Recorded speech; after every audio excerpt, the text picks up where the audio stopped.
Hey, Jack. All right. You got this stuff? Yeah. All cleaned in oil. Oh, yeah. Beautiful. Beautiful. Let's get it on. Who are these guys? It's my theme music. Every good hero should have some. Hot damn, it's time to get down to the jam. It's time to get down, it's time to get down, it's time to get down to the jam. I said it's time to get down to the knowledge, gonna get on down with the know. On the morning coffee show, on morning coffee with Keith, here on Pop Culture Minefield.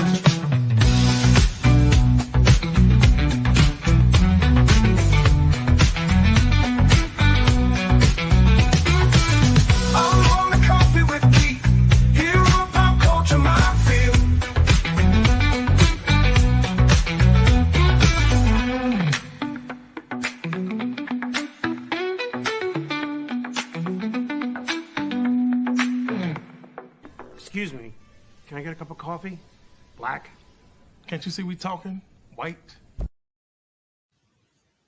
Yeah, we like to get racy here, Mike.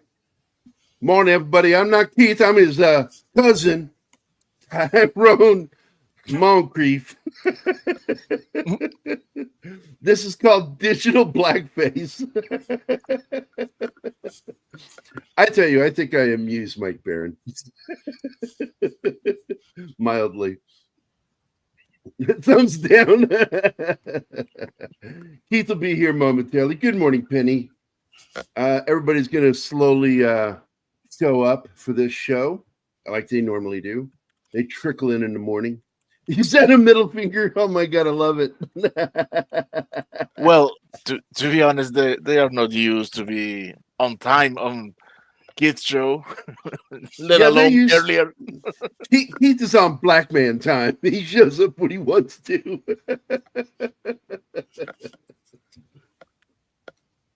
Good morning, Sci-Fi Mommy. Good to see you.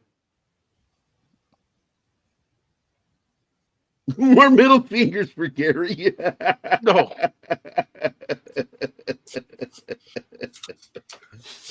Oh my God. Hey, Mike, what did you think of my CG version of you? Did you see it? No. Oh shit.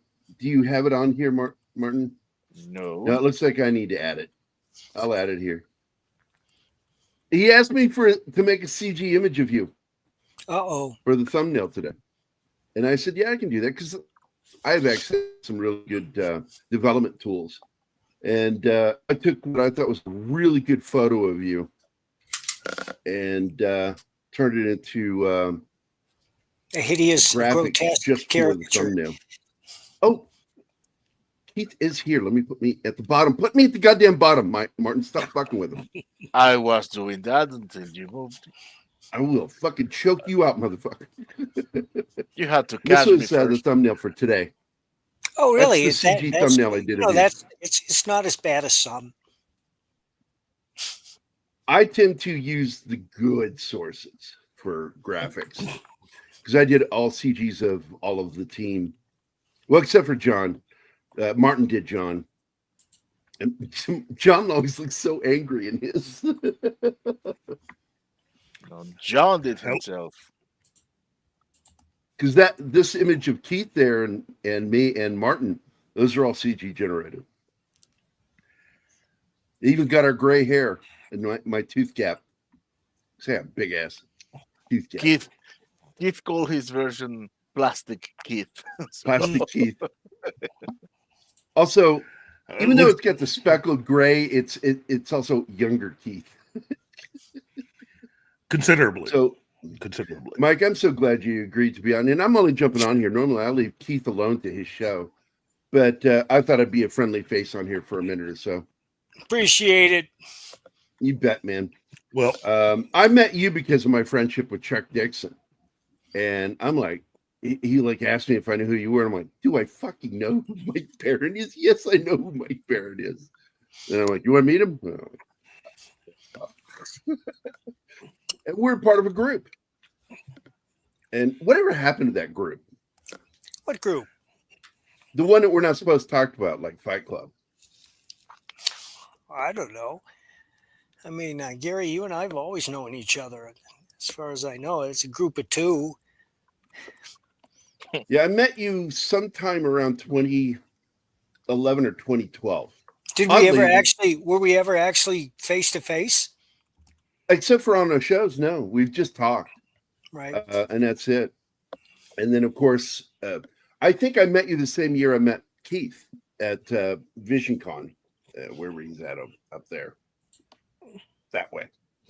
Keith and I met at VisionCon, but we met face to face, and I told him, "What did I tell you, Keith?" I said, "I don't have any black friends. Will you be my black friend?" I definitely allowed you to take another checkbox right off that list. So yeah. I swear to God, rough morning. Mike, how are you doing today? You are in the wonderful state of Colorado. They went red this year. You proud of that? Well, the governor is still a moron, and the mayor of Denver is still an idiot. But yeah, I mean, the presidential election. Are you not talking about? I don't think Yeah, Colorado. I'm just talking about this last election. I don't know if Colorado went for Trump. I think they went for the babbler. Yeah, I've got a couple other friends there that say that the only problem with Colorado is all of the people that moved there from California. Kamala Harris wins Colorado. God damn. I'm sorry for you, Mike. You need to move to a better state. It's pretty groovy here. That's one thing I found is that smaller liberal cities that have not been taken over by Venezuelan gangs are very pleasant to live in. I have nothing to do with that. Well, Keith will tell you, I love living in liberal areas as long as it's not leftist areas. That's the Right. ones that get me. Well, the closer you get to downtown and the university, the more hysterical and fearful the people become. Yeah, I'm sorry to hear that, but I know you love it there in Colorado. What drew you there? In 2003, my late wife said, "We have to move or I'm going to die." So we Really? yes.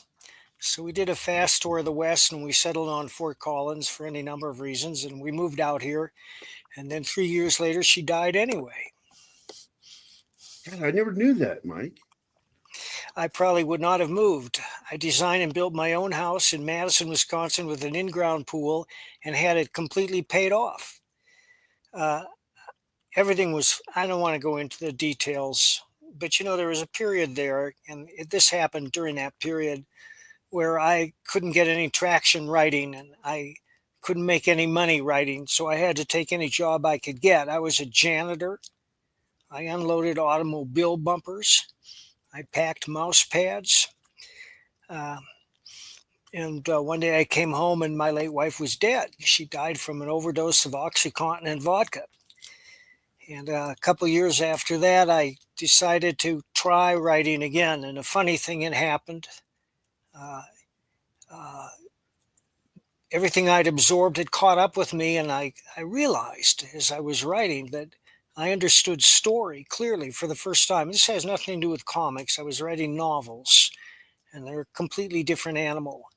But when I realized that, it energized me, because if you understand story and you have some experience, you're not going to make a wrong turn. You know how so many neophyte writers say, "Will you take a look at this and tell me if it's any good?" Well, I don't need to do that anymore. I'm gratified by the feedback that I get. But when you understand story, you don't take a wrong turn. Everything you commit to the paper, and that doesn't mean you're not going to take stuff out. I do that all the time. But when I finish a piece, I'm happy with it. And I think others will be happy too. Every writer writes to please himself, but if you want to make money, you have to write to please others as well. Yeah. And that's what I do when I construct a story. A story to me is so many things, but what I want is a story, both in comics and in novels, that clicks and pops on every page. That means that I don't want the reader's attention to wave at all. I want to grab him by the throat and drag him into the narrative to the exclusion of all else. And I think I know how to do that now. Well, you've been writing for a long time, and because you wrote my personal favorite run of The Punisher. Thank you, And Gary. well, it is. It is. You wrote him the way that I always wanted him to be done. More like he's dark. I like my heroes dark and broken, like me, like the people I'm close with from the military. Because every single one of my veteran buddies is just a little broken. And you kind of garnered that into your run on The Punisher. But you worked on so many others, and you've got The Badger, for God's sakes. I mean, what inspired you to do that? Well, I met Jeff Butler, and we wanted to get a second title going with Capital Comics. I said, Jeff, what do you want to draw? I asked that of every artist I work with for the most part. He says, I want to draw druids. So I said, okay. And I wrote this 10-page about a druid named Ham the Weather Wizard in Wales, in 6th century Wales, who was not a team player. And he so irritated the other druids that they took up a collection and hired the Vikings to grab him and drop him off the edge of the earth. Only they never got to the edge of the earth. They came to the New World, and they carried him inland and buried him in what became Wisconsin. And Jeff drew it, and it's beautiful. And so I took it to the boys at Capitol, and I said, here's what we got, boys. And Milton, the publisher, said, no, we don't want druids. We want a costume superhero. And my first thought was, why would anybody put on a costume and fight crime? He asked for a costume crime fighter. And I thought, well, he'd have to be crazy.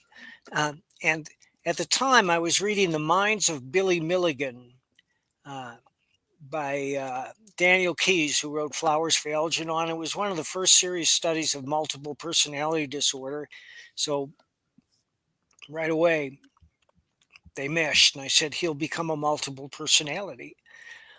So I went to Jeff, and I said, Jeff, they want a costume crime fighter. And Jeff said, well, I'm not going to waste these 10 pages.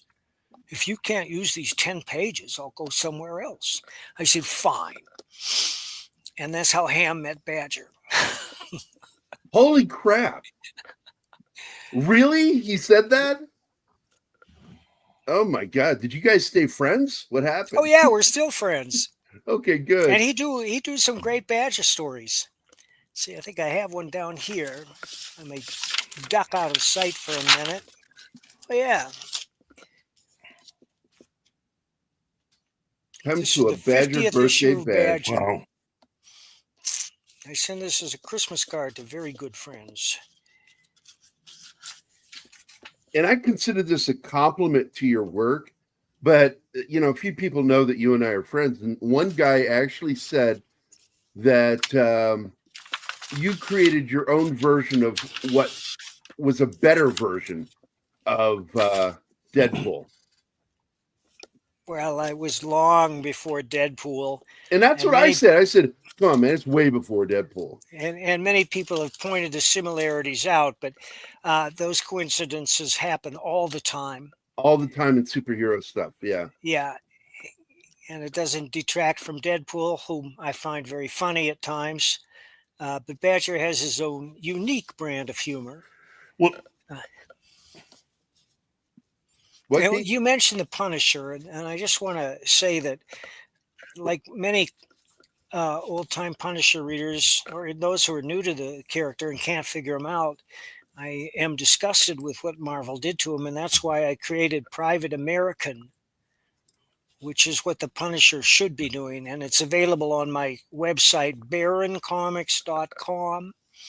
I had a complete second issue written because we assumed things were going to go in the same pattern, that the United States would continue to spiral down a communist, politically correct hellhole. But the election upended everything, and it breathed new life into Private American. So last month, I started writing a new Private American too, and this one is going to make your heads explode. Everybody is going to love it. Okay, are you allowed to give us a little sneak peek, a hint, or? Well, all I can say is that in the new one, Trump is president. And that at the end of Private America #1, they pick up a sponsor. He's the opposite of George Soros in that he's a billionaire immigrant who loves America. He's highly patriotic and doesn't want to see it all turn to shit. So he puts Marcos and Chris, those are the two veterans who originally began patrolling the border. He puts them And on by the his way, they're payroll. not whites. They are Latino. Well, At least they're, Marcos Chris is of Mexican background and Marcos is Cuban, but that's incidental to who they are because they're veterans, and they live in Texas, and they were disgusted with what they saw, and they knew that our government at the time would do nothing to halt the flow of child traffickers, drug smugglers, and terrorists pouring into the country, and it continues to this day. And so That's it was also their a mission subplot within my own book too. Yeah, it was their mission to save the innocent, the children, and of course, you know that there are 500,000 unaccounted minor children have entered the United States, and nobody knows where they are. But we got a pretty good idea of what happened to them, and it's horrifying. But anyhow, so their new sponsor, whose name is Roland Pergament, came in and said, "Boys, I'm going to finance your operations from now on, and we're going to call this group the Deplorables." And when #2 begins, you're going to meet some new deplorables, and I guarantee you, your heads will explode. Absolutely. Keith, I'm sorry. I started the show and I have hogged the show from you. This is your show. Oh, no. No. That's fantastic. It's typical, the white man oppressing the black man, you know. I was just going to ask Mike, you know, given his writing career, had you ever, you know, in writing and working with the character of Sherlock Holmes, have you ever thought about writing a character like the Shadow? No, I never have. I like the Shadow, and I probably could if I set my mind to it. But I prefer my own characters. Oh, yeah. And with the exception of Sherlock, who cried out to me, because I'm a lifelong Sherlock Holmes fan. And a couple of years ago, I just started binging every Sherlock Holmes movie and TV show I could. And then last year I said, well, all right, I got to write my own Sherlock Holmes story. And instantly I knew I had to team him up with Captain Nemo. And it just kind of grew from there. You had your own, because I didn't like League of Extraordinary Gentlemen. I like the movie better than the comic. I agree with you that it was kind of lame. Okay, I'm going to say something because I know you and we're friends. I think Alan Moore's a hack. I think that he's never had an original idea, that he only can take things that have already been done before and try to find a new way to say it. And It's I feel called like deconstructing. deconstruction, yes. Like J.J. Abrams. Yes. I do like the Watchmen. I do like I enjoyed it. I do, but all those were Charlton Comics characters. I had never read those characters, and so Alan's version of them was my introduction to them, and I thought that was an outstanding story. It took a couple of plot twists that I would not have done, but I think that's the best thing he's ever done. Well, I think the mistake in it was fixed in the movie, to be honest, and I'm not a Zack Snyder fan, but I felt like the real villain in that story wasn't a villain, but he could be turned into one. Is I forget his name. Not Rorschach, but what's his name? The blue guy. Dr. Manhattan. Dr. Manhattan was the real person that should have been turned into the Great Threat. And that's what they did in the movie. And I'm like, there you go. You fix the story. Because that alien thing was such a bad idea. It was like something out of Twilight Zone. Like 50-year-old idea that just doesn't work on a modern world. Even though technically I think they're trying to do it now. With those, there are no new ideas. Yeah. Only new ways of telling them. That's right.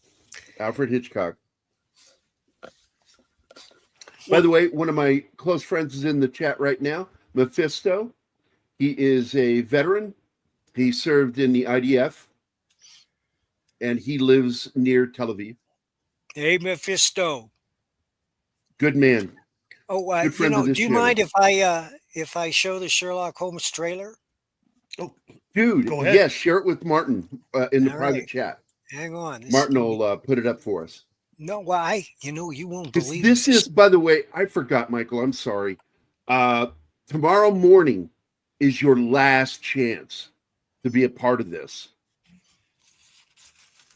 You're not going to believe this, but there. Yeah. See, look what I did there. Okay, hang on a second.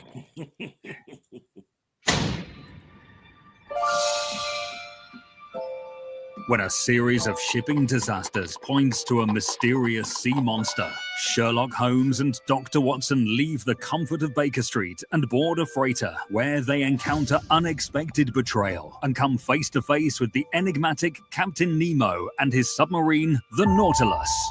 As they delve deeper into the case, they uncover a conspiracy involving a Russian Tsar with an airship that rains destruction on unsuspecting cities. With time running out and the world on the brink of war, the heroes must use all their skills and resources to stop a massive conspiracy and prevent global conflict. From Eisner-winning writer Mike Barron and illustrator Richard Bonk, dive into the depths of adventure and unravel the mysteries of the sea with the world's greatest detective in Leviathan. Order now on Indiegogo. I can't believe I did that. Because I just learned to do that yesterday. I'm not very tech wise. Fantastic. Let go of Watchmen and create a backstory history that parallels it. What are your thoughts on that statement, Mike? I could care less what DC does. I have no interest in anything they do. Isn't it funny that last December I became like that? I lost all interest in what DC and Marvel is doing. Fuck them. Don't care. I support and am behind all of the indie comics, and that's what you're doing. That's what Chuck does. You know, everybody, Graham is doing it. Graham, God, man, the success he's had with his, not Golden Compass. I just forgot the name of his company. What is the name of his Got company? Compass in the name. Damn it. I'm getting old. We're all getting old. Let me see. Graham Nolan. All right, Graham. What is the name of your company? Compass. Just Compass. Okay, I knew Compass was in the name. And I love what he's doing. And, you know, he and I talked about bringing Vindicated over there. But he's going to have to, you know, check it out first. Because he'll be my technically senior editor on that if they do it. And he'll make me redraw some stuff. I know he will because he's a dick. Good kind, though. But, you know, I had an impact on him. I'm the reason he started learning to draw digital on his computer, do his inks on there. I like it when I have an impact on my friends. So, but there it is. It's right there on the windscreen. Look at the screen. Look at the screen. It says, check out Sherlock Holmes Leviathan campaign, fund my comics, and that's the link. It's in the chat. Make sure you do it. Did you already pin that to the top, Martin? Oh, no. Oh, well, gosh, I guess I'll do that for you. Yes, please, because I don't have any idea. I pinned it to the top of the chat. Gentle Savage. Mike, when it comes to how you write original characters in your stories, are their personalities something you can come up with on your own, or do you take inspiration from other characters for them? Or do you do like I do and borrow from real life, people you know? I'll do that in there. Well, initially, I have an archetype, which is the hero or the anti-hero. I don't write villains except insofar as a great villain means a great story.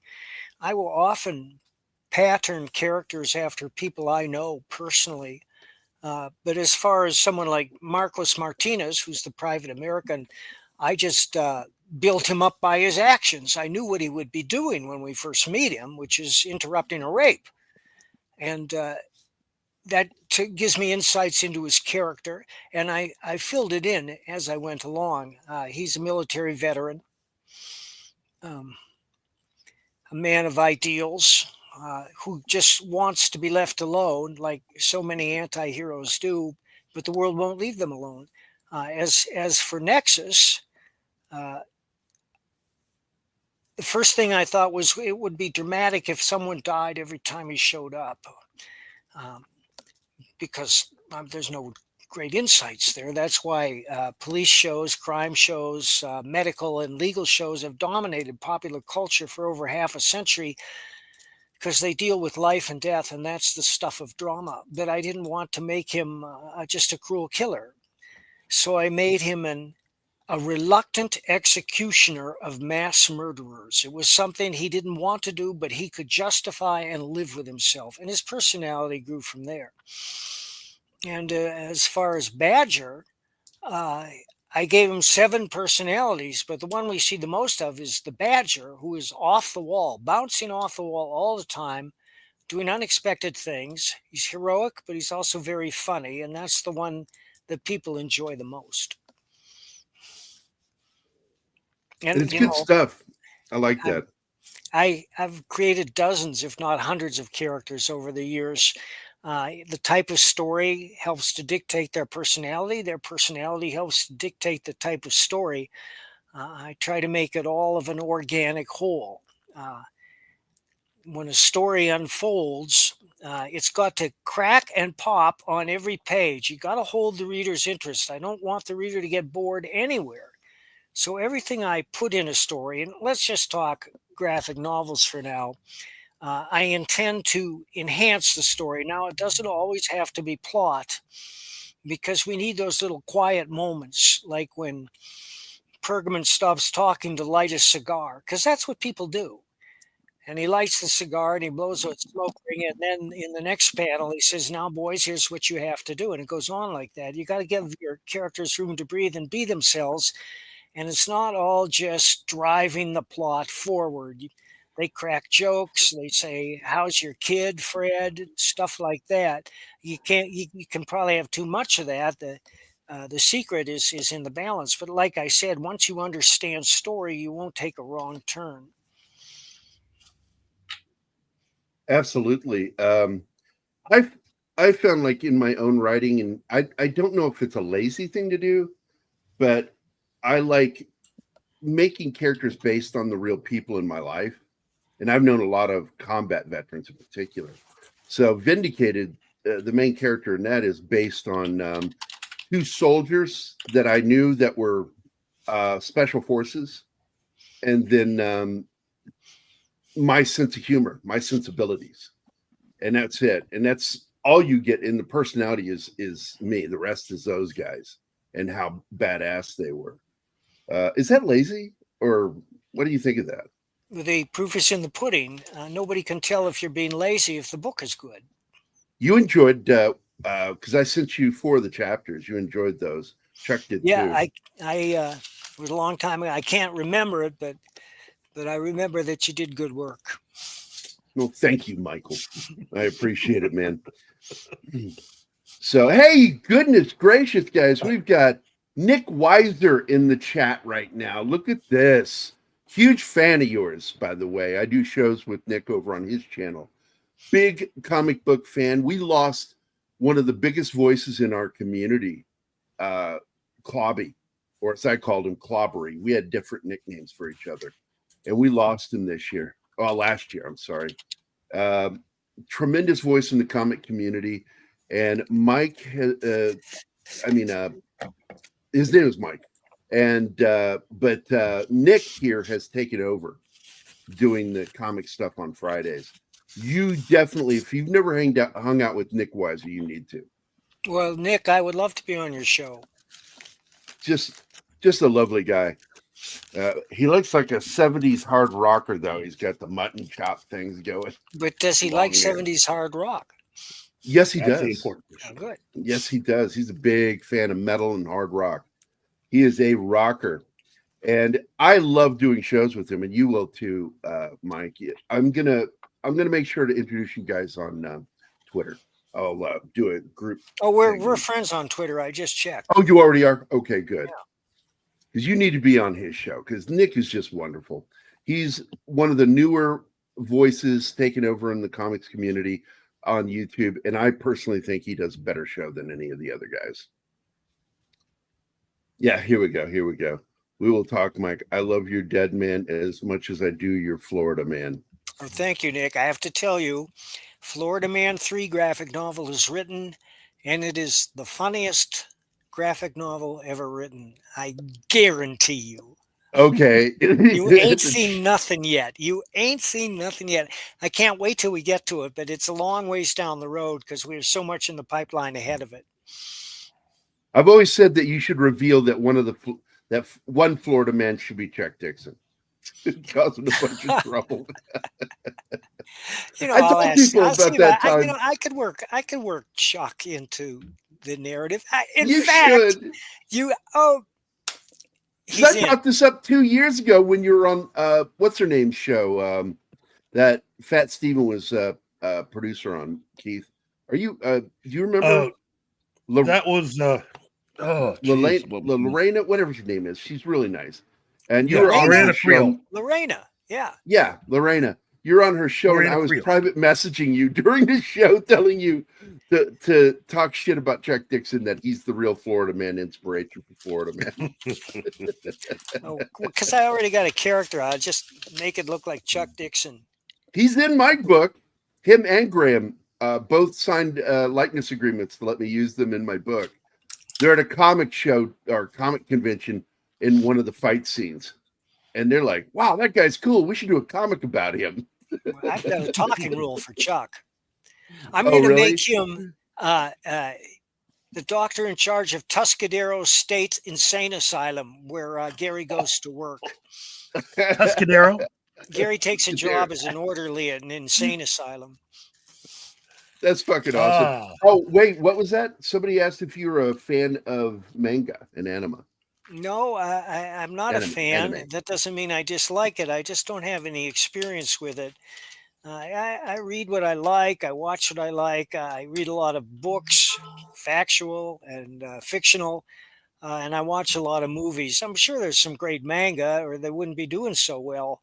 I just don't have the taste, and I have to say that most comics I look at are just trash.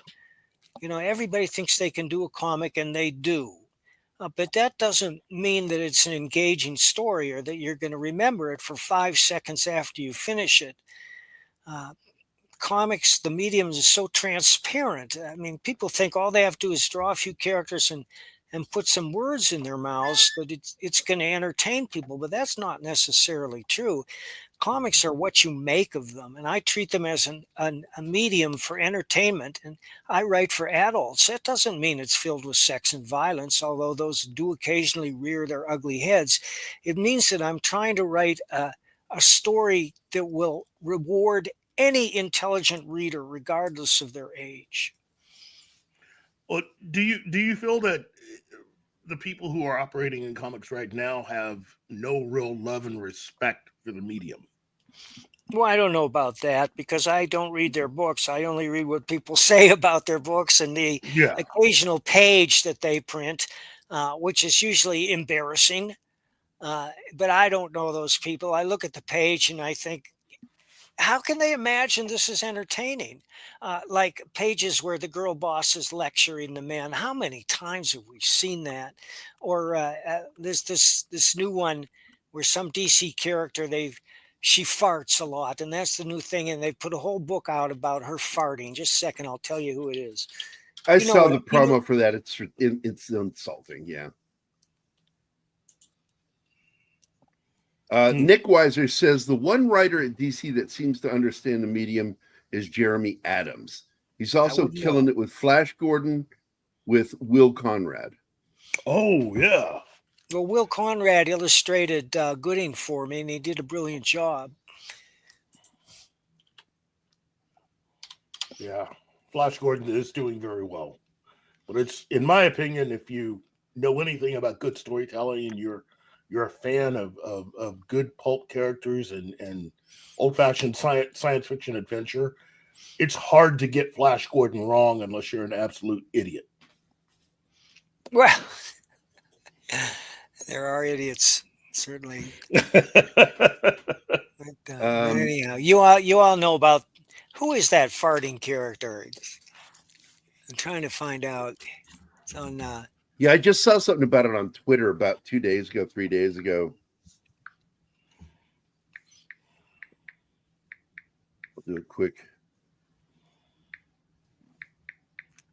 Just Google farting DC character. Farting DC hard heroine. Harley Quinn. Yeah. Well, I might have That's to funny. That's funny that I can Google farting DC character and Harley Quinn pops up. That's the new age of miracles. Wow. Well, it's either that or the MCU version of She-Hulk. I wouldn't be surprised with any one of those. So. Oh shit! Yeah, she has the fart book.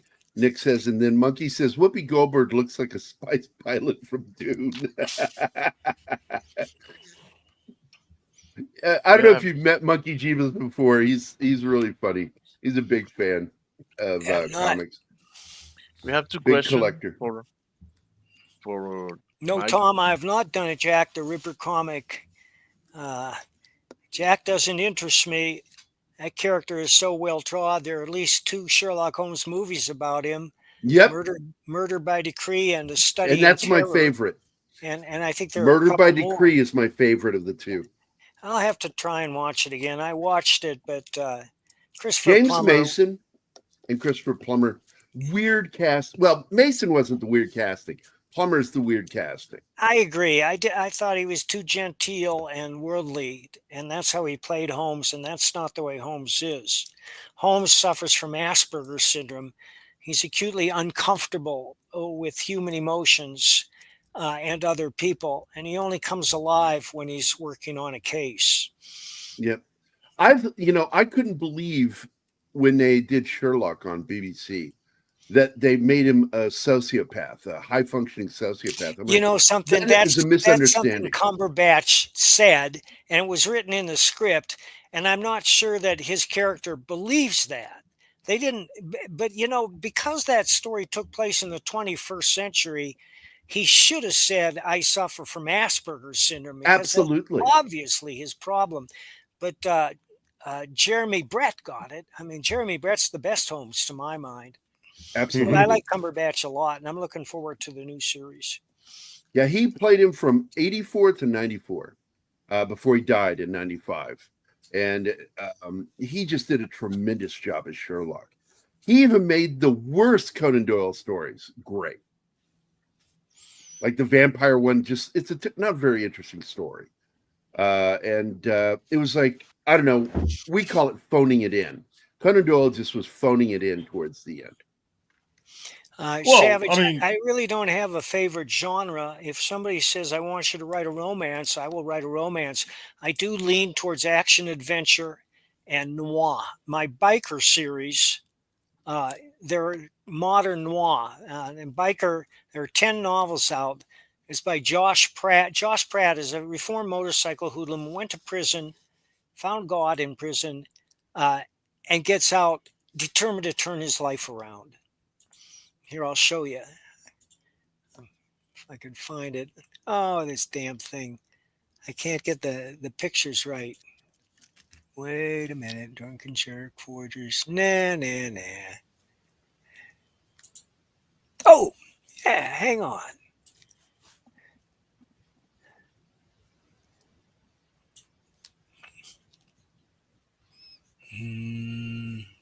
Fill in.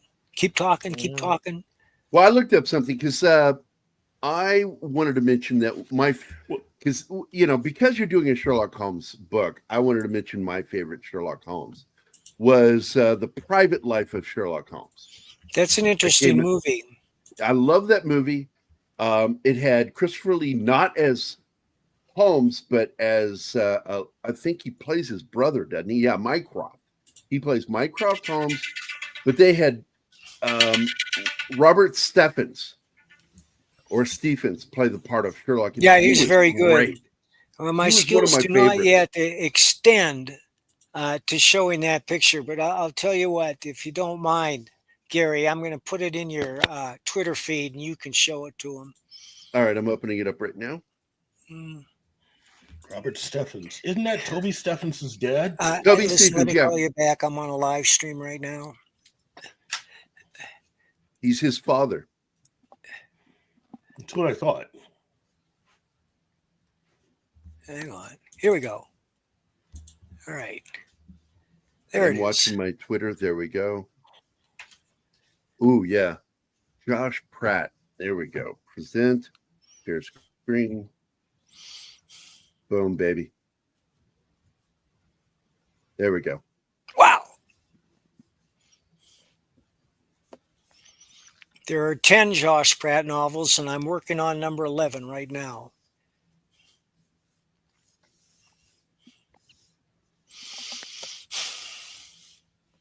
Cool. Politically turbulent lands of the Okapachi Sioux and the deadly criminal underground of the Paraguayan jungles. And that's fucking nifty, man. He gets around. About 1/3 of the stories have to do with the world of motorcycle gangs, but the other 2/3 are Josh taking on cases which take him far out of his comfort zone. Do you have an agent? Not really. This series of books has been optioned, and they're looking to extend the option, but nothing's happening so far yet. I'd like an agent, somebody who would passionately pitch this shit, but I have no idea how to get one. I'll tell you, man. I had an agent for a while, and then I just said, I don't want to do this anymore. I just do it myself. I'm on the spectrum, by the way, Mike, and I have a solitary thing that I just prefer to do things by myself and not work with You, people. me, and Sherlock. So this is really cool, man. Stone, it's in the vein of John Wick, Jack Reacher, Stone Cold, and Fletch. That's Which that, I love I didn't mentioning write Fletch. that. I didn't write that, but I can live with it. The reason I created Josh Pratt was because of my love for John D. McDonald's Travis McGee. That's why Josh Pratt exists. He's the guy that got me into writing. Interesting. So of those pulp novels, what was your favorite? You mean of John D. McDonald's?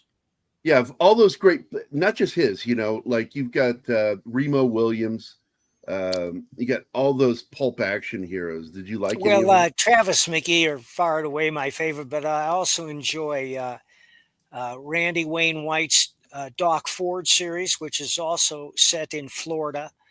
I like Michael Connolly a lot. I don't consider that noir. It's just too realistic to be noir, but I love his Bosch novels and his Lincoln Lawyer novels. I like Stephen Hunter a lot. I like his sniper novels. And there are a lot of great writers that have fallen by the wayside over the years. One of them is Mark Olden. He wrote a book called Poe Must Die. I recommend it. It's wonderful. And he also is probably the best martial arts thriller writer I've ever read. Wow. Which reminds me of Richard LaPlante, who's probably the second best martial arts thriller writer I've ever read. Very intrinsic. I don't know how to phrase this. The techniques, the description of technique. There it is. That's the way to say it. The description of technique is something I find interesting when a writer actually knows something about fighting and they describe technique. I think it's very important, especially in a comic book. That's one of the things I've tried to bring to all my comics, from Badger to Bruce Lee, was to show techniques, real techniques, in an exciting, realistic, and dynamic manner. And there's a trick to it. You have to know what you're doing. Nobody wants to see an extreme close-up of a fish striking a chin. You got to hold your camera steady and let the figures do the moving, like a good kung fu movie, like the Ip Man movies starring Donnie Yen, which I think are superb. Well, he is absolutely, in my opinion, one of the best martial artists. Well, yeah, because he's a martial artist first who can also act. I also got to tell you, Monkey Man by Dev Patel is astonishing. You got to see it. I've got it on my hard drive, and because you suggested, I'm going to watch it today. I also am a big fan of. I just forgot the guy's name. Oh my god, he's from Thailand, and he did. Basically, his movies were ancient tomes. And I like that. Tony Jai. Thank you. Yeah, he's very good too. His use of elbows, fucking horrifying. And you know, the guys that he's hitting have wigs on with padding on the top. But I'll tell you something about Donnie Yen that I learned from some stuntmen watching Corridor Crew. Donnie Yen pays extra money to some of the stuntmen to let him knock them out. So he can make actual contact with them. And I have to point out that the fourth Ip Man movie starring Donnie Yen finds him traveling to Seattle and teaming up with his student Bruce Lee. Well, that's the one where they make a Marine look bad, as I recall, right? Oh, that guy was the most evil white man ever. Yeah. Hey guys, I gotta go. I got things to do. I want to thank you for having me on. The link is at the top of the chat, guys. Please go. This is your last chance tomorrow, 9 o'clock in the morning. What time? Your time? Oh hell, I don't know. I think it's 9 a.m. Central Time. It shuts down. So if you want to contribute to this, go do it now. Nick, send that shit out. Tom, all you guys, share it out. Please.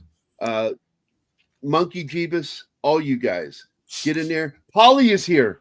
That's God, he's the star of Latino Slant, a very close friend of ours. He's the one who calls me Backdoor Gary. Started that shit, you motherfucker.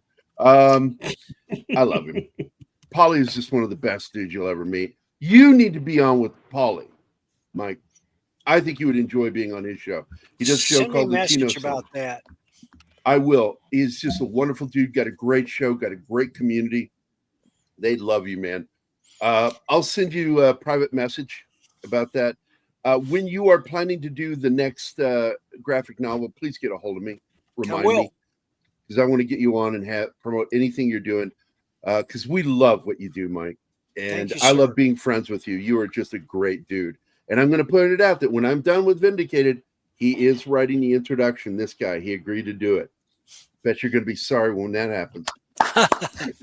All right, that's it. Thanks, guys. Thanks, brother. Thanks for being here, man. Bye, Mike. God bless you, man. I love that guy so much. And it's true. He was on Lorena's show, and I messaged him like, say this. Wow. Rankin. Oh, geez.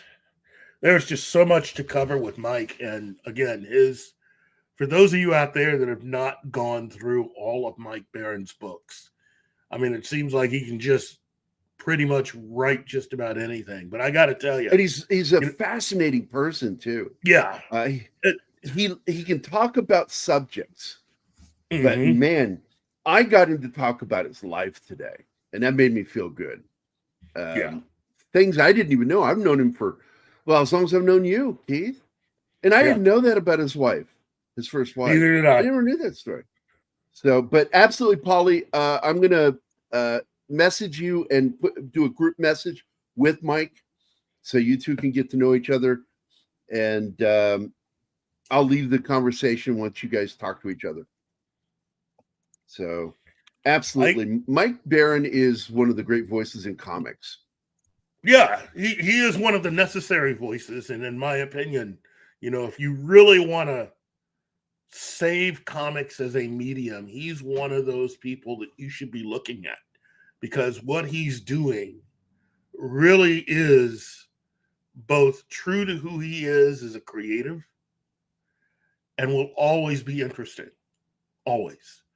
He's never boring. Now, Tom, I'm going to tell you something. Because of the early days of the interwebs, I've looked it up and nobody seems to fucking remember this. But John Saxon, at his age, had a page with a bulletin board system that worked a lot like a chat system.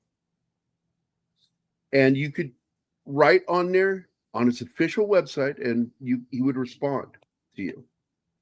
And I talked to him a couple of times. Very nice man. Didn't put up with people's bullshit though. And very straight shooter of a dude. And John Saxon's one of my favorite actors of all time. He was sort of like, I don't know what to call him. He was sort of like, if you're primo actors like Gregory Packer or Charlton Heston were like Mercedes-Benz or a Bentley, he was a Cadillac. That was what John Saxon was, a Cadillac. Yeah. The same thing with, who was the guy, Keith, that played Rambo's boss, the actor? That is Crenna? Yeah, Richard Crenna. That's it. Richard Crenna. My dad, God rest his soul, he said one day, he said, Richard Crenna was the poor man's Gregory Peck.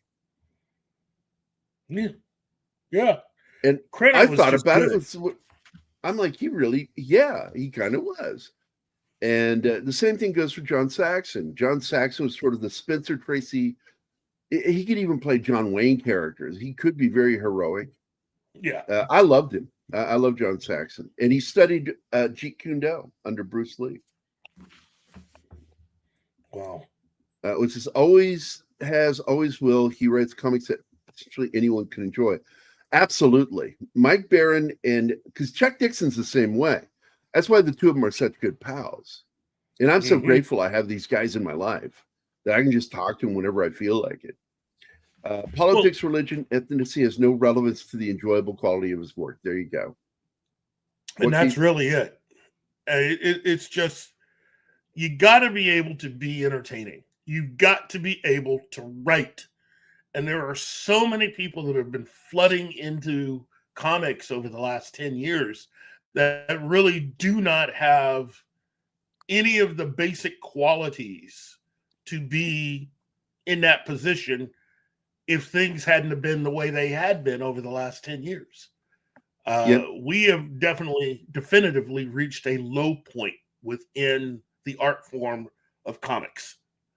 And if you cannot just take anything and write it and make it interesting, let alone good, you shouldn't be there. And there's way too many people that are in certain positions right now, especially writing for the big two comic companies, that shouldn't be writing at that point for those companies. Definitely with a lot of the characters they have. There's no quality control anymore. You're letting people come on off the street who have no real experience with a lot of these characters, and you're letting them write the quality characters. You're giving them access to all your best stuff. That's like running a bar and letting anybody off the street just drink your best liquor. You know, you got to earn your way to that. You don't just get in off the street and take the best bottle that somebody has. You got to earn that. And it's the reason why people like Jack Kirby are the king. You know, this is a guy that can pretty much take just about anything and make it work. And it's not about confidence. It's not about ego. It really is just about, from his point of view, I believe it was always about the love of the medium. He enjoyed to create, and you could tell. You look at any of Jack Kirby's work. You look at his work with Joe Simon, and Joe Simon included. They loved it. And I can't say that about a lot of people involved in comics today. I'm not seeing a lot of love. I'm seeing people that are just putting out content. Well, it's also this falls into that word that you hear me use. It's the word, and it's antithetical word, because it's a word that you add something to, and it becomes another word. And reverence is the word I'm talking about. Is we see too much irreverence, which is the antithetical response to reverence, which is reverence is where you revere something. Irreverence is where you lack reverence. And it's my problem with James Gunn. It's why I don't like Taika Waititi working in superhero comics, because he's always got to be irreverent with his humor, and I don't like it. I don't like the farting with Harley Quinn, and that is irreverent humor, which is a lack of reverence to a character. And you should revere these characters. You should love them. Good morning, Hojo. Good buddy of mine, fellow comic creator, and also fellow veteran. How you doing, man? You know, again, it really isn't that hard to get a lot of these people there if you go back to the system of making people earn the right to write your best characters. I mean, that is really, and I've been saying this for forever. They should go back to the original system of having people just come in and you do whatever you're told to do when you're just breaking into the industry. You don't get a chance to write Spider-Man or Batman right off the bat. You got to earn your way to those characters. And they don't do that shit today. They just hire people, piecework. I want to read this, by the way. Nick wrote this. Yeah. You can be someone who leans left and make quality work. Denny O'Neil's a good example. He did it great. He entertained first. Occasionally there'd be a message there. And when it was there, both sides on the display. Yes. I love Denny O'Neil. The only thing he screwed up was Wonder Woman. His work on Batman is some of my favorite work from my childhood. And of course, he's the guy who wrote me my rejection letter from DC because I wouldn't move to New York. This is back when you had to work in New York. You had to go to New York. And I'm like, I'm not going to New York. I fucking hate that state. Well, what's this? Hold on. This is for you, Keith.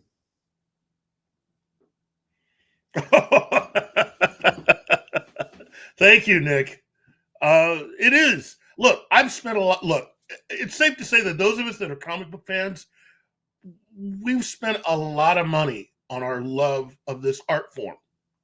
Okay? I mean, if you were to really be serious, I have gone from spending a quarter, 35. I mean, I can remember when comics were 35 cents.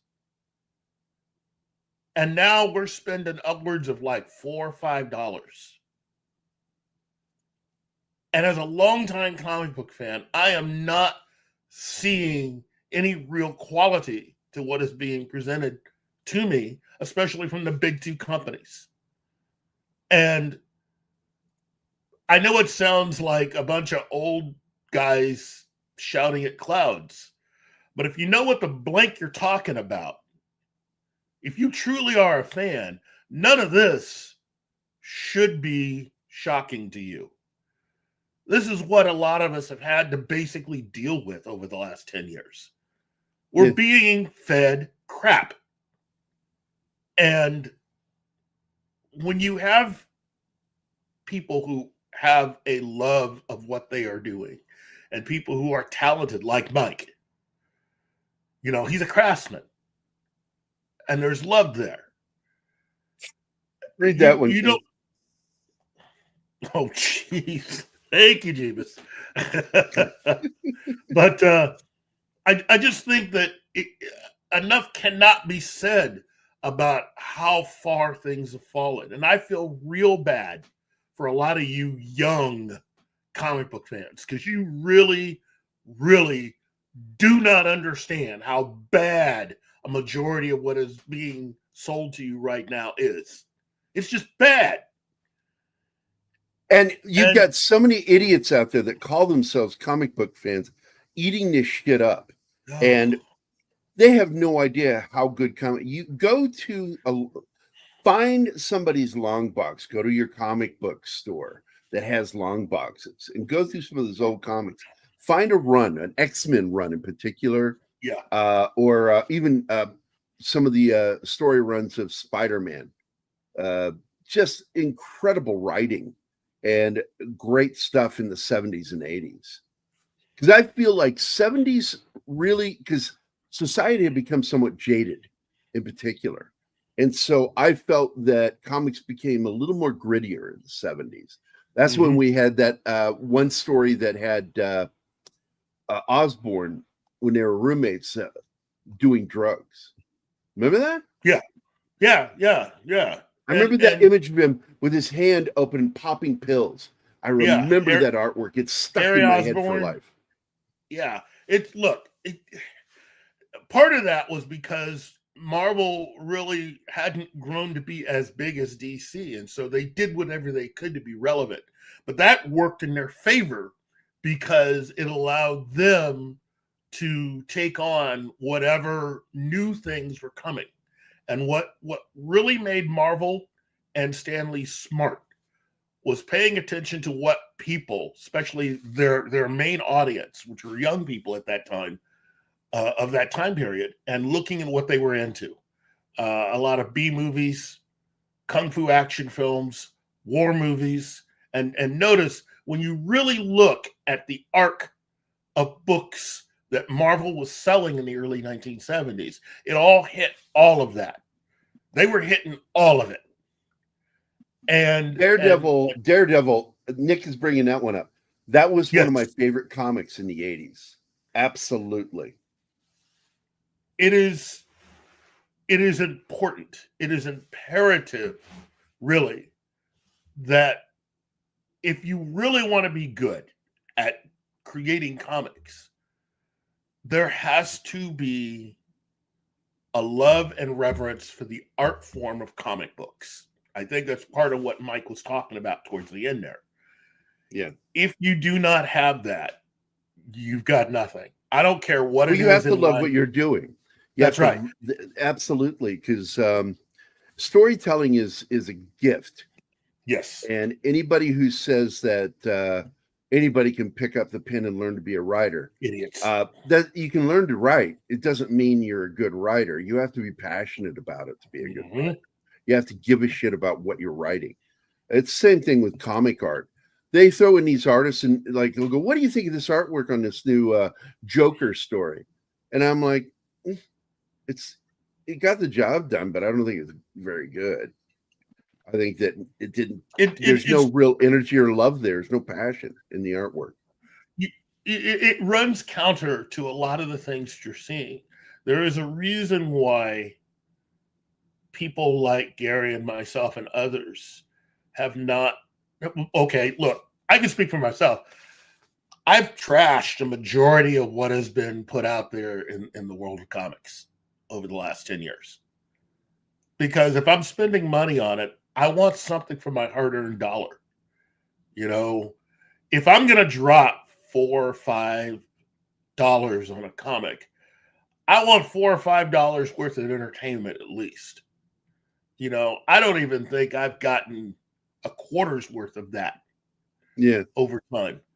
And a lot of companies that are not the big two have been slowly finding success doing other things. I personally like what Dynamite has done with Johnny Quest.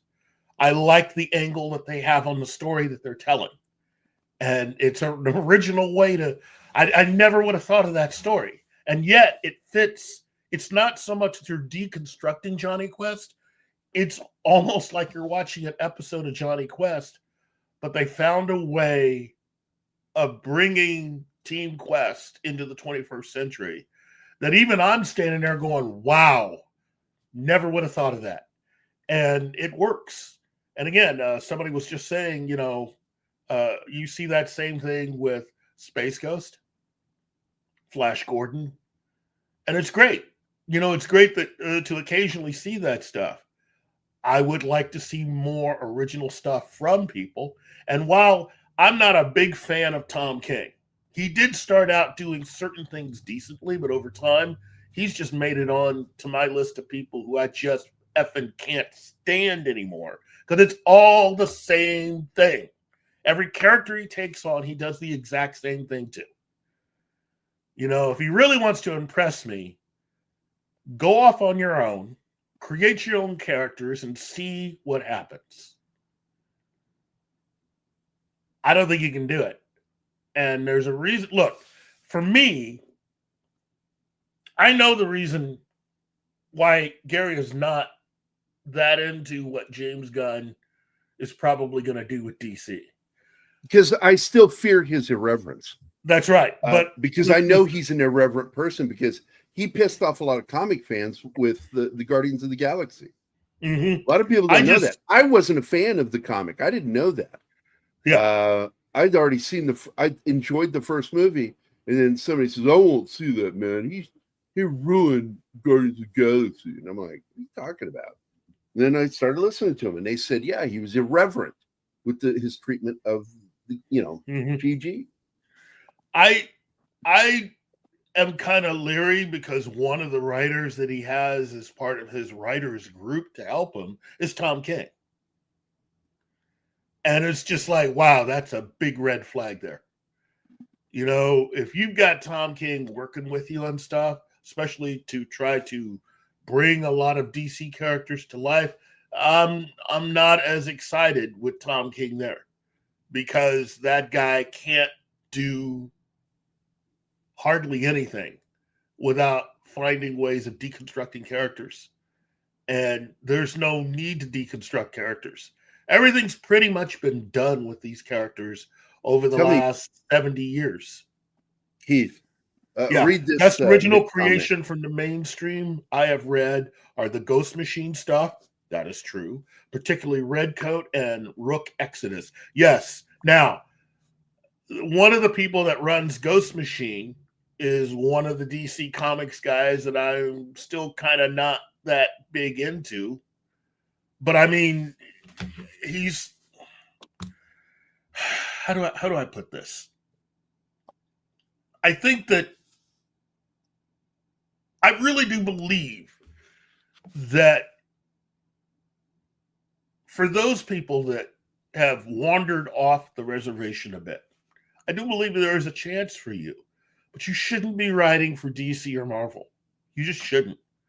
You know, if you have any real talent, any self-respect, you should be self-publishing. Well, you got Chuck Dixon now working, because I brought this up before, and just I'm going to throw this in here again. They're trying to create another big two within the indie industry, which is Ethan Van Sciver versus Rippaverse. Mm-hmm. And I'm against that. I don't like that. Stop trying to make another big two. Instead, invite more creators. And that's the way I feel we should be as indie fans and indie creators, is support indie creation and don't stop trying to make mountains out of two people. You know, I just like the infighting too. I want no part of it. I want no part of it, because I'm friends with people on both sides. And I'm like, I don't want any part of this fucking fight. I think this is a stupid fight. Yeah, it's Chuck a waste. Dixon, fucking Chuck works with Rippaverse. Yeah. Especially in Supergirl, that has Lobo in it, should sound 1,000 alarms. So Tom King being involved, what do you think? This is not good. Then again, neither is the MCU at this point. I mean, none of it interests me. None of it. I look. I have fuck Jeff Johns, Nick. Yeah, fuck Jeff Johns. Jeff Johns is one of the people behind that comic book company. But if he's going to go out and try something original and be good at it, more power to him. But for the most part, I'm not going to watch that show. By the way, did you watch it? Which one? Creature Commandos. Commandos. They have the first episode on YouTube for free. Yeah, I'm not going to watch it. I found it decent. Now, am I gonna proclaim this as the greatest thing since air passed between cheeks? No, but I can't hate it, you know. And I'm not one of these Snyder reactors.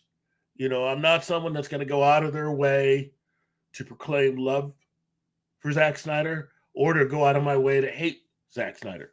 You know, Zack Snyder's two of his films and kind of like one of his others. I like 300, Watchmen, and I kind of like I forgot something, the Second Punch. Yeah. Zack Snyder's a dude. He creates, he does his thing. You know, my thing is he doesn't understand Superman. You cannot do Superman if you don't understand him. My thing with comic book films is I want to see more comic book people work on comic book films and comic book TV shows. That's all I've ever said since the beginning. You know, the MCU got so successful is because they had people that were comic book people working on this stuff before before somebody came along and decided to go with the wicked dumb idea to not hire people that have any comic book experience to work on their movies. Thus, the quality of everything they did, starting with Black Widow, was absolute trash. Absolute trash. And I still can't believe that there are people that actually freaking think that, you know, what they did with Shang-Chi was any good.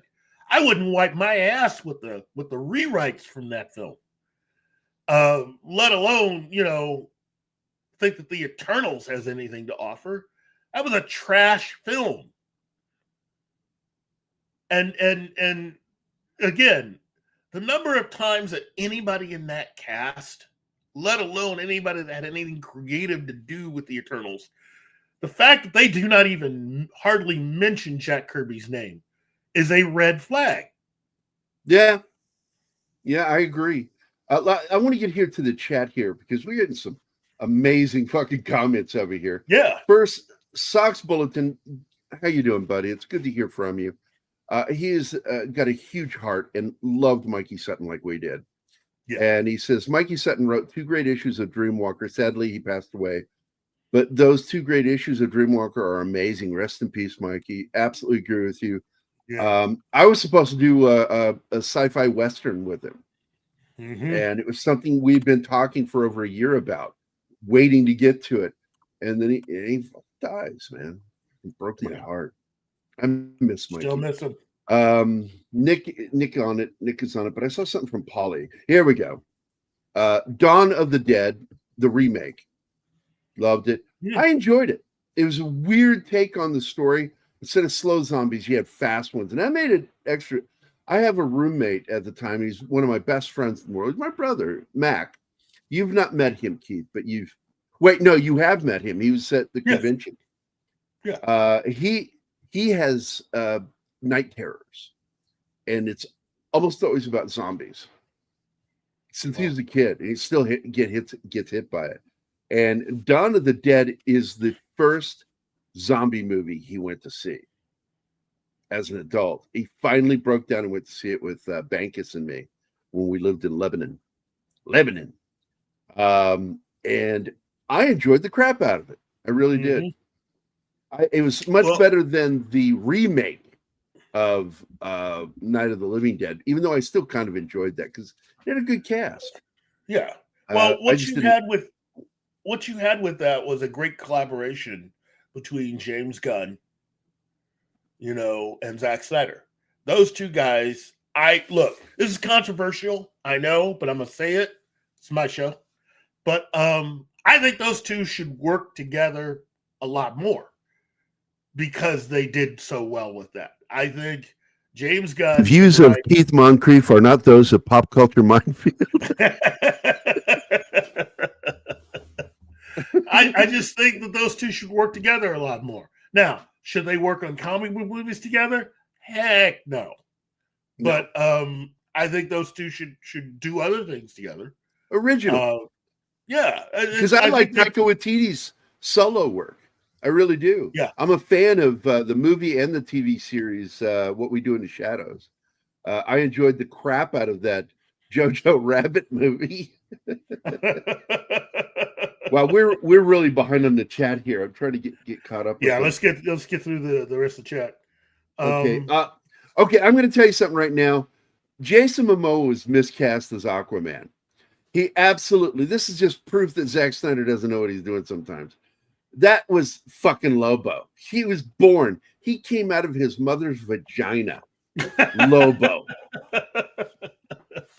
In fact, her first words to him, "You will one day play Lobo.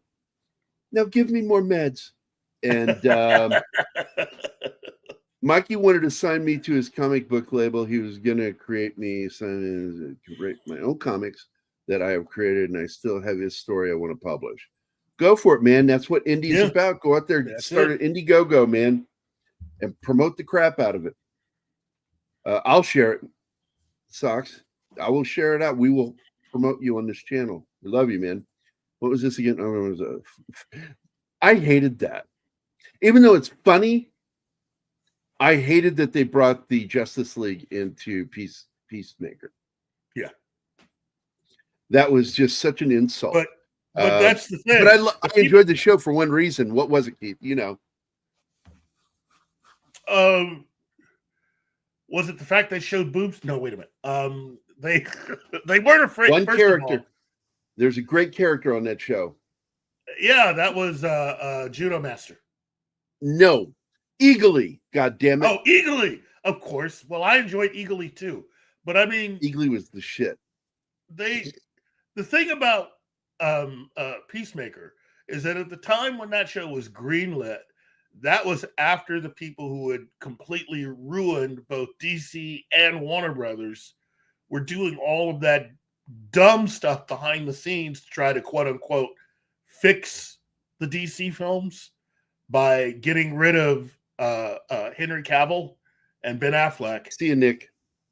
And wanting to replace Superman and Batman with Batgirl and Supergirl.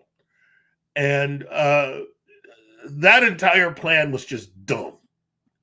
I don't give a care how you feel about Zack Snyder, but that was dumb.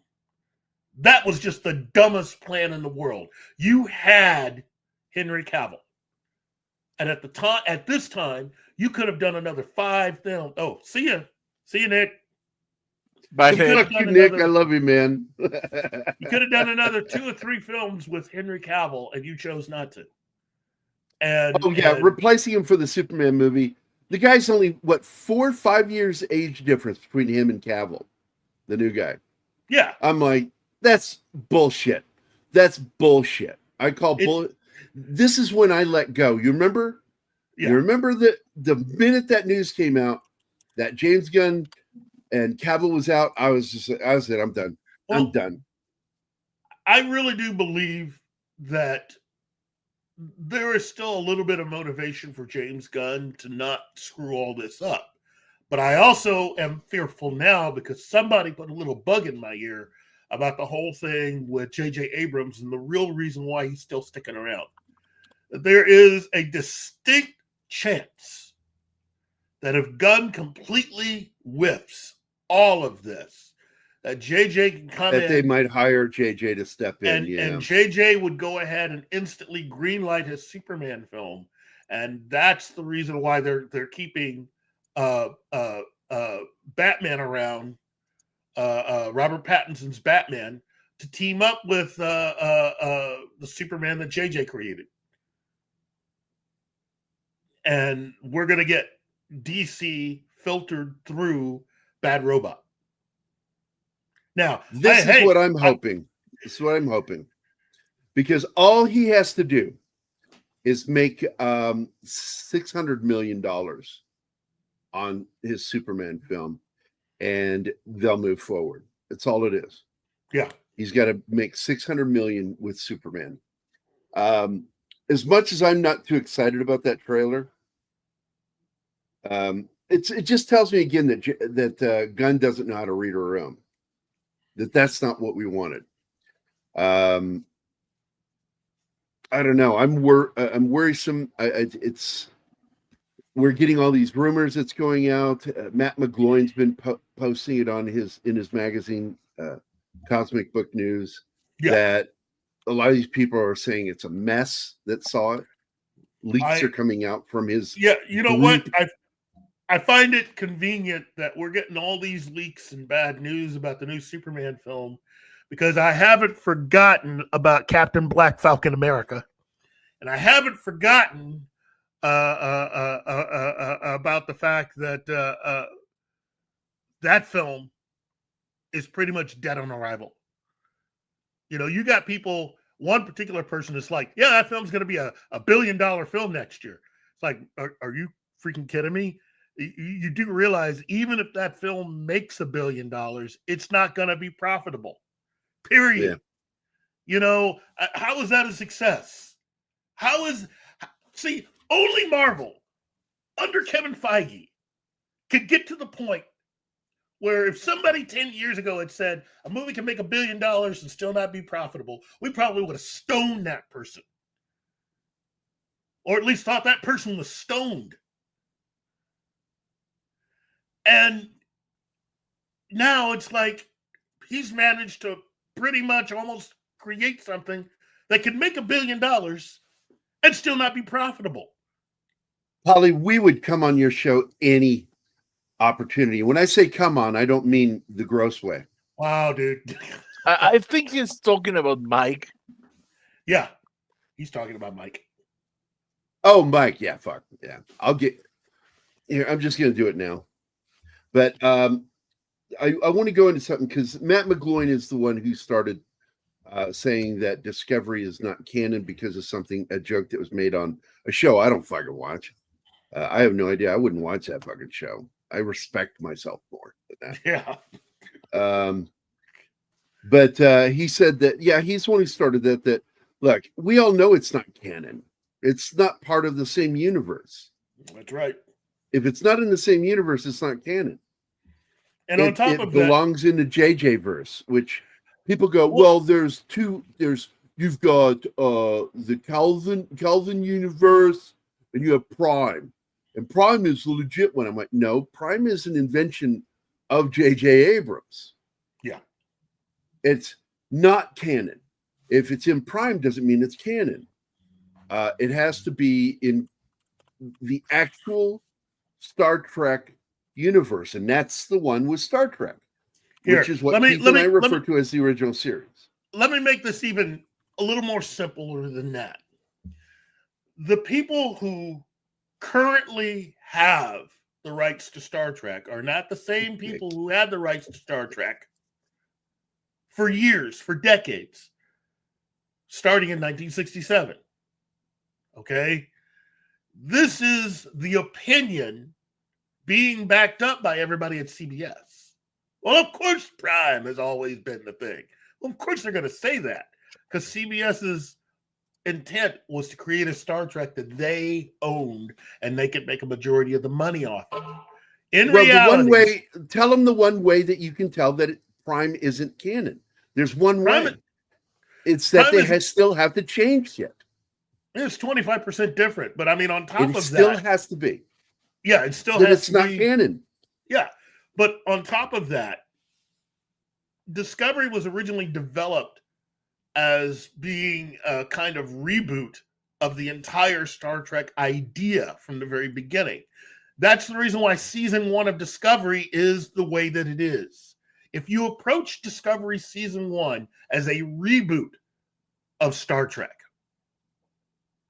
rather than just adding on to Star Trek, all of season 1 makes sense. You're being introduced to all of this stuff for the very first time. You've never seen a Klingon before. Well, here's your Klingons. You get an understanding how it all works. But because CBS and their boy decided that they could make even more money to try to tie it to what has come before, that's where, while they got a temporary boost through social media for making that announcement, over time, that has actually cost them dearly in terms of any money that they could have made from any of this stuff. And Strange, their other show, Star Trek Rings of Power, Strange New World, that show could benefit from being completely separated from everything, because creatively, and again, I'll say this, you have an actor, at the lead of that show, that is very good. Wouldn't it be better just to go ahead and separate all of that from Star Trek and have it be its own thing, so that you didn't have to follow all the storylines and the baggage that came with all of that? You could continue to make Pike stories and wouldn't have to even acknowledge the fact that there's about to be an accident or whatever. Look, John, John Snowden, I am happy for you that you got some type of an enjoyment out of Discovery. I'm seriously, I am. I'm glad you did. read it completely. And I'll have you know what you got out of it. I mean, hopefully. Well, that's what he got out of it, was that he went back and enjoyed Enterprise. Yeah. But I'm going to tell you, Enterprise was a fuck up. Yeah. They went back in time, and they shouldn't have done that. And by doing that, they started fucking with canon on Enterprise. And that opened the doors for Discovery. Yep. That's the one fuck up they did. Keith and I have talked about that ad nauseum on this channel. Yeah. It's Star Trek can be fixed, and it can probably be fixed a lot quicker than a lot of people think.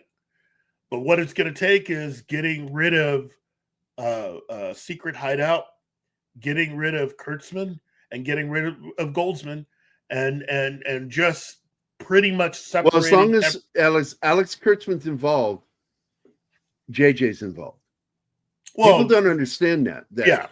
That's how JJ has held on to the rights. The Star Trek is because of Kurtzman's what's it in the closet production company, or out of the closet. Oh, they fucked up. Socks, they fucked up that last episode. Yeah. A lot of the actors on the show have had time to give their opinions, and I think it's almost to every single actor, to a person, they all agree that final episode of Enterprise just wasn't good. Richard Donner could have made 3, 4, 5 Superman movies. Producers should have given him carte blanche. No, I think he was only going to make 2, personally. Given the way the original script was, I think that's all that interested him at that time. And again, had they not screwed him, you also would have seen 2 films come out that would have been way cheaper collectively than what they ended up spending, because they had to go back and reshoot a majority of Superman 2. Superman 2 should have been out in 1979 because they were filming them back to back. People keep forgetting that point. Look at when that movie came out. That's a long most of the film had been shot too, and the ending from Superman the movie was pulled from Superman 2. Yep. That was the original ending of Superman 2, Turning Back the World. It was meant to be the overall ending for the entire story they were telling, because both movies were meant to really be one big story. And Turning Back the World was to solve all the problems of this entire story. And they couldn't think of an ending for the original movie. And so they just borrowed it. And that, and the fact that Donner got fired, and it just screwed everything. Because they end up, all the stuff in Paris, that's new footage. A majority of the stuff they did with the 3 Phantom Zone, because the atomic rocket, the nuclear weapon used at the end of Superman, was supposed to be thrown into space, and the explosion freed the evil 3. Yep. General Zod, Ursa, and what's his name? The one that doesn't talk, the mute. Nod. Thank you. It was supposed to free them, and that was the setup for the next film. And then he rescues Lois, but then they were like, it just seems so anticlimactic, and they pulled the ending from the second film, and I'm certain it was probably against his wishes when they did that. There was a lot of conflict. Yeah, originally, Tom Mankiewicz and he were the ones working on the script, Donner and Mankiewicz, and if you guys didn't know this, hold on, Tom Mankiewicz, of the Mankiewicz family. Yes. Just amazing fucking writing family. Yep. Okay. Tom was brought in to fix the script that became the novel, written by Mario Puzo. Mario Puzo, the creator of The Godfather, who co-wrote the screenplay with Francis Ford Coppola for the movie The Godfather, was brought in to write Superman, and he wrote one of the craziest fucking things I've ever read in my life for Superman. Go get the novelization of Superman the movie. I swear to God, if you've never read this, you have to read it. If you love Superman, go read that fucking book. I remember reading it as a kid going, Einstein? I was like, what the fuck is going on? And that was the original screenplay. And they're like, he said, we can't make this movie. So he called up his friend Tom Mankiewicz to come in. And Mankiewicz is why we got such a great fucking movie. And another side thing, Mankiewicz was also Jeff Johns's teacher in college. And he learned nothing. I can't help it. I fucking hate Jeff Johns. I really do. I don't like anything. People are like, but Green Lantern. I'm like, fuck you. I thought that was terrible too. What? Yeah. And I'm like, crucify me. You're going to do it? Do it. I will fucking die on that hill. I don't like Jeff Johns. I don't like his writing. And Tom, as far as wow. I swear to God, you're so fucking evil. And as far as Richard Donner doing more films, you got to remember, Lethal Weapon. That's the 80s, dude. That's late 80s. At that time, to have had something like Superman be a success would have opened the door for Donner to do more things that he wanted to do. And what did Richard Donner say about Superman? Oh, geez. If you want to understand Superman, you have to approach him a certain way. Yeah, like a Boy Scout, basically. A Boy Scout. He is a Boy Scout. And people misunderstood what he meant by that, because he actually did have his favorite Superman in the movie. Yep. Superman, the one that what he means by Boy Scout is that he's not trying to be a good person. He sees the world that way. Yeah. He sees the world like the way a Boy Scout does, and wants to do his best to serve, because Boy Scouts are there for service. They're there to help, and that's what he is. And he's clean cut, no cussing. Yeah, the guy is just G-rated all the way. Well, it's like I imagine sex with Lois was probably G-rated too. The thing about Donner also is that he had access to the guy. He had access to the guy that was his Superman. Yeah, and put him in the movie. So Donner wasn't just the father of modern comic book films. He helped to create the modern day Easter egg by having his original Superman in that film. Yeah. That was Kirk Allen.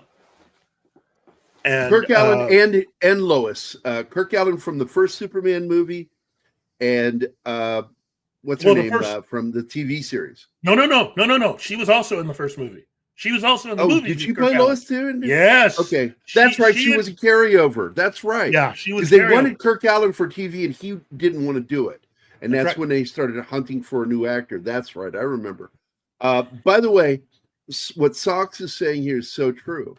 The death of Paul Kent was a lesson for Clark Kent Superman, because he realized that with all his power, he couldn't stop a man from dying of a heart attack. Yeah, and it was part of what his dad tried to teach him. And had they left everything the way that it should have been for both the end of the first film and definitely into the second film, it's also what Jor-El tried to teach him. About which is why he says, I can, because I can move fast enough to reverse time, even though that's not how it works. I don't know who he talked to go, well, just rotate the Earth backwards. No, you will kill everybody if you did that. Especially if you stop it. First of all, to stop the world, in order to get it to in order to rotate the other direction, you have to stop the planet at some point. Even if it's for a microsecond, it's Yeah, still you're going to give stopping. everybody whiplash. We all have this great lawsuit against Superman now. All he had to do was follow Star Trek. Star Trek understands what the slingshot around the sun could actually cause time travel. And he could go back in time, and then there would be technically 2 Supermans. Yep. And I said that weird on purpose. I didn't say Superman. I said 2 Supermans, plural. Because he is Superman. And you would have had 2 of them dealing with things, and then and that's how you should have done it. Reverse time by slingshotting around the sun, going back and only focusing on one thing, saving her, because it's the one thing he couldn't do. And then slingshot back around the sun into the future and come back where he's supposed to be. But then, of course, he risks the chance of there being another. He doesn't do it like Spock had to, remember, he had to figure the math out. Because you don't want to create a string, like with string theory, where you have time split, and then there's 2 of you again. Then he has to kill one of the Supermen. Yeah, that's scary sci-fi for Superman right there. See what you did there, Socks? You caused that entire conversation. That's what you did.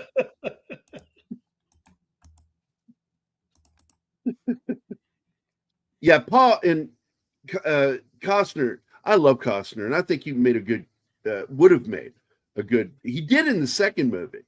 He was much better in the second film. And because Paul Kent's death in the first film made 0 sense. There was no logic behind it. He puts his hand up, don't do it. It's like, I can move faster than they can see. What are you talking about? What dumb. He died for no reason. I think that one of the things that I really liked about what Snyder was able to do for the characters that he put in Batman v Superman was illustrating the fact of who they are as people. You know, given how they see Superman. You know, Bruce always refers to, when he wants to reach Superman, he refers to Superman as Clark. But Diana does not call him Clark. She only calls him Cal. Because that's what his name actually is. You know, and, she is the keeper of the lasso of truth. She's a truth teller. And that's who he is. You know, you see how these characters see him. Bruce sees him as Clark because that's who he hopes he is. That gives him a connection to humanity. Whereas Diana sees him as Cal because that's the truth of who he is. You know, his parents called him Cal. His mama called him Cal. I'm gonna call him Cal. So, okay, so you don't have the video in here for him. Yes, it is. Wow. Yeah, it needs to be on Keith because you never know where Bush is going to pop in. Man, I miss Bush.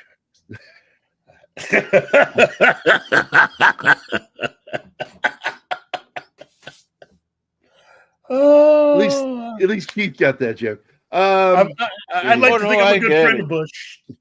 I like to think I'm a good friend of Bush. Well, Bush is our buddy, man. Does the best food porn on the interwebs right there. Oh, yeah. Keith is my black friend. Yes. Thank you very much.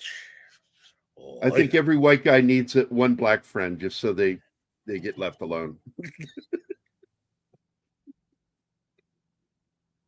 And I'm no, I'm not your only cracker friend. You've got a lot of cracker friends. You know, Real Popcorn Geek, that's my thing. You know, Richard Donner was really good about sneaking in some powers for Superman in his movie too, like teleportation. I will continue to give Richard Donner and the producers a hard time about that one because it's like, wow, you guys really don't think this stuff through. That's when the producers take over and try to monkey with the character. And it's like nobody ever thought the fact that it's kind of stupid for Kryptonians to have teleportation power. Doesn't that kind of ruin the movie a little bit? just a little. Yeah, it's ridiculous. In private soups and baths, call each other Bruce and Clark. Yeah, it's true. I remember when R&B said something about how Kryptonians, Amazons, and Atlanteans should have all been related in the Snyderverse. Yeah, I would have had problems with that. Yeah, me too. I think they should have been aware of each other, but I don't think that. I think that's a bad idea. Which is why I'm glad Zach's not doing it. Been handled way better than. Oh yeah, the Twister thing was so stupid.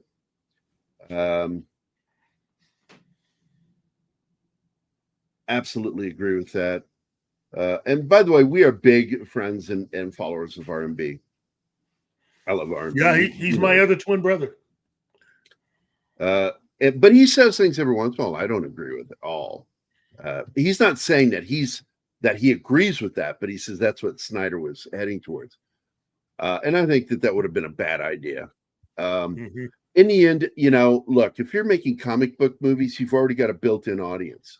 To not placate your built-in audience somehow is fucking stupid. So that is why Amazon is moronic. And that's why I agree with Barbara Broccoli and what she said. Tom, you remember Richard, what she said? I shared it with you. Yeah. The Amazon's idiots. Effing idiots. Fucking idiots. I will say, yeah. I will say this about Richard Donner. Love the guy, but his full support for everything his wife was doing with X-Men was misplaced. Absolutely. And he did ghost direct one or two of the films. He supported everything she did with X-Men. So let that sink in. Yeah. He wasn't perfect. He gave us was Superman, really Superman 2 too. Then Lethal Weapons, all of them, and of course Scrooged. And that was the best Richard Donner could give. Yeah. And after that, just ignore. Yeah. Oh fuck! I forgot about that movie. I love that movie. And again, I will say this: what can be said is that while X-Men did start off decently, it just quickly devolved after the second film.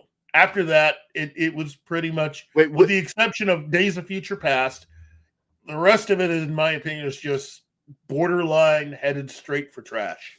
Because you bring this up and you just made me think of something. What's your reaction to Superman's uniform? Oh, for the new film? I don't because mind he's using a lot of people don't realize that that's not a James Gunn creation. That's from Kingdom Come. Yeah, Kingdom Come. No, it's from Kingdom Come. Yeah. I like it on that one hand. I do like the fact that I'm sorry, I don't like either of those films. Terrible movies. Wait. The Shield is from Kingdom Come. The rest except for the crest is that's what I'm referring to. I said the symbol. But the suit, the suit's there. The blue suit is New 52. Yeah. I didn't like New 52, so I don't care. The Omen, Conspiracy Theory are great films. Conspiracy Theory is a film that I'm going to tell you right now uses one of my favorite songs from the 60s in it. But it also has one of the greatest musical cues at the end of the movie that I've ever heard in any movie. When he's watching her on the horse and you hear the music is telling you that their love is there, that love is still there, that they're going to get together. They're going to find a way. And the theme is how they tell you that. Watching them is one thing, but hearing that theme play when he's watching her and then she sees the button, knowing that he's been there, that he's alive, Absolutely is one of my favorite endings of a film. Is Conspiracy Theory. Also, he kills the fucking shit out of Patrick Stewart. Fuck Patrick Stewart. Glad he murdered him. And The Omen is still one of the scariest films I've ever seen. And the decapitation of David Warner is still, fuck people who talk shit about that movie. That was in the 70s, motherfucker. That was one of the most realistic things I'd ever seen in my life. And it freaked me out seeing that in the theater. Scary as anything. I'm glad you brought that up. And by the way, don't be snarky with me, real popcorn geek.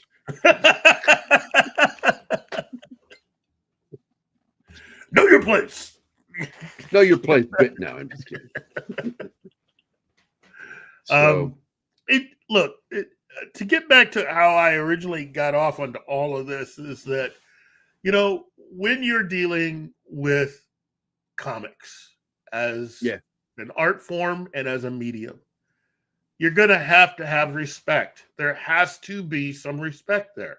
And you have to be someone that's at least got a monochrome of real knowledge about it. Because to go into anything, to spend your life working on anything that you do not have some knowledge of and some amount of love for, it's a waste of your time, and it's a waste of the time for anyone that chooses to give money to pay for whatever you quote unquote create. Well, you use the word respect. I'm going to point this word out again: reverence. You have to revere the subject, the character, the original creation. Have reverence, and I agree with you wholeheartedly. If you don't have that, you're not going to make a good film. And again, you're taking something with a built-in audience. Yeah, you want them to come. Give them enough to make them to want to see your film. That's right. You got to make them come. That's a good joke. I like that one because for people who don't know, Sam Neill, who played Alan Grant in Jurassic Park, was Damien in the third Omen film. Yep. So final conflict. And yes, I paid to see that in the movie theater and read the book. Ooh. I used to be a voracious reader, but now my eyes are bad. So it's hard for me to read books the way I used to enjoy them. I was a voracious reader. But man, I love the shit out of audiobooks. Unabridged versions. I don't want the abridged. I want unabridged. I want the entire 11 hours of the book. Socks, I'm going to tell you this much. And again, I love Richard Donner. I love his Superman films, but I'll tell you this much. He supported what his wife did for the X-Men films. Thank God somebody snuck. What's his name? Hugh Jackman. Yeah. Wolverine comics. It's hard to think that you could actually do a good job with a film and not have your actors, not require your actors to even study the characters that they're playing. You know, look, marriage ruins movies. It ruined stuff for Frank Marshall. I think Frank Marshall probably would have done a better job on Congo if his wife wasn't the executive producer on it. Gotta go. Same thing with, Donner and his wife. Well, I love the fact that they, as people, were really good people, especially the people that they've worked with, to a lot of the students that they've helped. Really good people, great couple together. But when it comes to being creative, I just felt that it was a big waste of everyone's time what they did with X-Men. There's a lot of stuff that they did that, again, once you get outside of X-Men 2, X-Men 3 really is the creative culmination of what Laura Shula Donner and her producers wanted to accomplish from the very beginning. They got rid of all. And by the way, Who were they training during that period of time?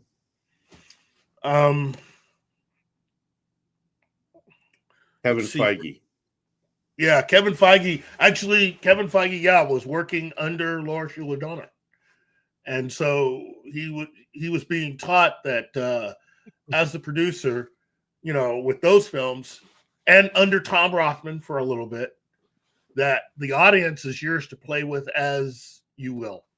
They will do whatever you want because they are eager to see whatever you put before them, and especially the comic book fans that are, at least in my opinion, what Rothman and others like him, they see comic book fans as sheep, figuring that whatever you put in front of them, they're going to support instantly.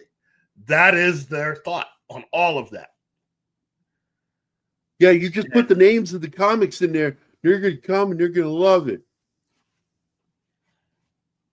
There you Have go. you ever met a comic book fan? That's what I would ask. You ever met a comic book fan? Look, I'm not going to say they're assholes, but yeah, they're fucking assholes. We are very fucking clingy to what we love. And if you don't give us what we love exactly the way we love it, we'll shit all over your stuff. It is unfortunate because Fox could have done so much, but it was also, they earned every single joke told in Deadpool and Wolverine because of the way they effed up that entire universe. And the biggest thing was, it's not like Fox woke up one day and realized they were doing something wrong and decided, well, we're just going to sell the X-Men back to Disney. What had happened was they had burnt so many bridges and done so many things wrong. The public was starting to turn on them. You could tell because of the amount of money they were spending was going up, but the profits were going down. With the exception of Days of Future Past, you could create a graph and show how profits for all of the X-Men films were headed straight down. Yeah. For every movie they came out with. It was Feige, by the way, that snuck him the comics. Because that's what I read. Hugh Jackman said. And guess what? That we call that irony, considering what he signed off on all these years later to allow to not allow people to actually have experience with the comics source material for a lot of the stuff they made, starting with Black Widow. Yeah, fuck Tom Rothman. Yeah, he created just a bastard version of Deadpool. The opening scene with Deadpool was a lot of fun. Yeah. He was the merc with the mouth. And I'm glad that, Ryan Reynolds took off with that fucking asshole Miller to make the first Deadpool movie and did what he did by sneaking out that footage, that CG footage. Mm-hmm. Look, I hated what Rothman did, but I also think I have to give him credit for being true to who he is. At least he's not trying to pretend that he's a fan. He's a guy that wants to make money. And I at least respect him for the fact of sticking to his guns. And He's even saying in interviews. Yeah, he even says in interviews, he doesn't understand it. He's not a fan. He does not understand it. He's at least willing to admit This is that. why producers like him need to step back and let people who know what they're doing do their jobs. Yeah. And you had that initially with the MCU when they started. That's the reason why those films were so popular. If you allow people who know what they're doing. It ended in 2019. That was the end of the Love Fest. 2008 to 2019. You've heard of an Arab Spring. We had a nerd spring. Oh. For so long, we had so many fucking movies that just were great. And people were complaining. I'm like going, no, these are really good films. They're fun. They brought the fun back in. The superheroes are awesome. We're getting all this good nerd shit. This is great. But then greed came in, and then political interests got involved. That started in 2014. but it didn't really seem to hit Marvel until 2019. But it destroyed Star Wars right out of the gate. Yep. And so Disney Disney Star Wars is garbage. There were two choices with Star Wars for Disney. They could have stuck with J.J. Abrams and had just done all three of his films, or they could have just gone with what the Lucasfilm Story Group wanted to do, and instead of just waiting to do what they did with The Last Jedi, had done 3 movies like that. I think that if they had stuck with JJ's plan, the films wouldn't have been great, but they would have been more palatable. That's right. I think the first film would have been great. I believe the second film would have done really well, and the third film would have been a toss-up. But at least it wouldn't have been as uneven as it was for what they were able to produce. And again, I say this to, if the Lucasfilm Story Group and Kathleen Kennedy were really good at what they were doing. I mean, really good at what they were doing. Oh, wow. Bush and Martin are having an argument in the chat. What's going on here? Hey, I got to tell you something, Bush. And, this happened while you were in the hospital. And all of us were pulling for you, buddy. We prayed about you. You're a dear friend. But while you were in the hospital, a guy told me that you ate shit and barked at the moon. And I said, hey, man, I have never seen Bush bark at the moon. Oh, gosh.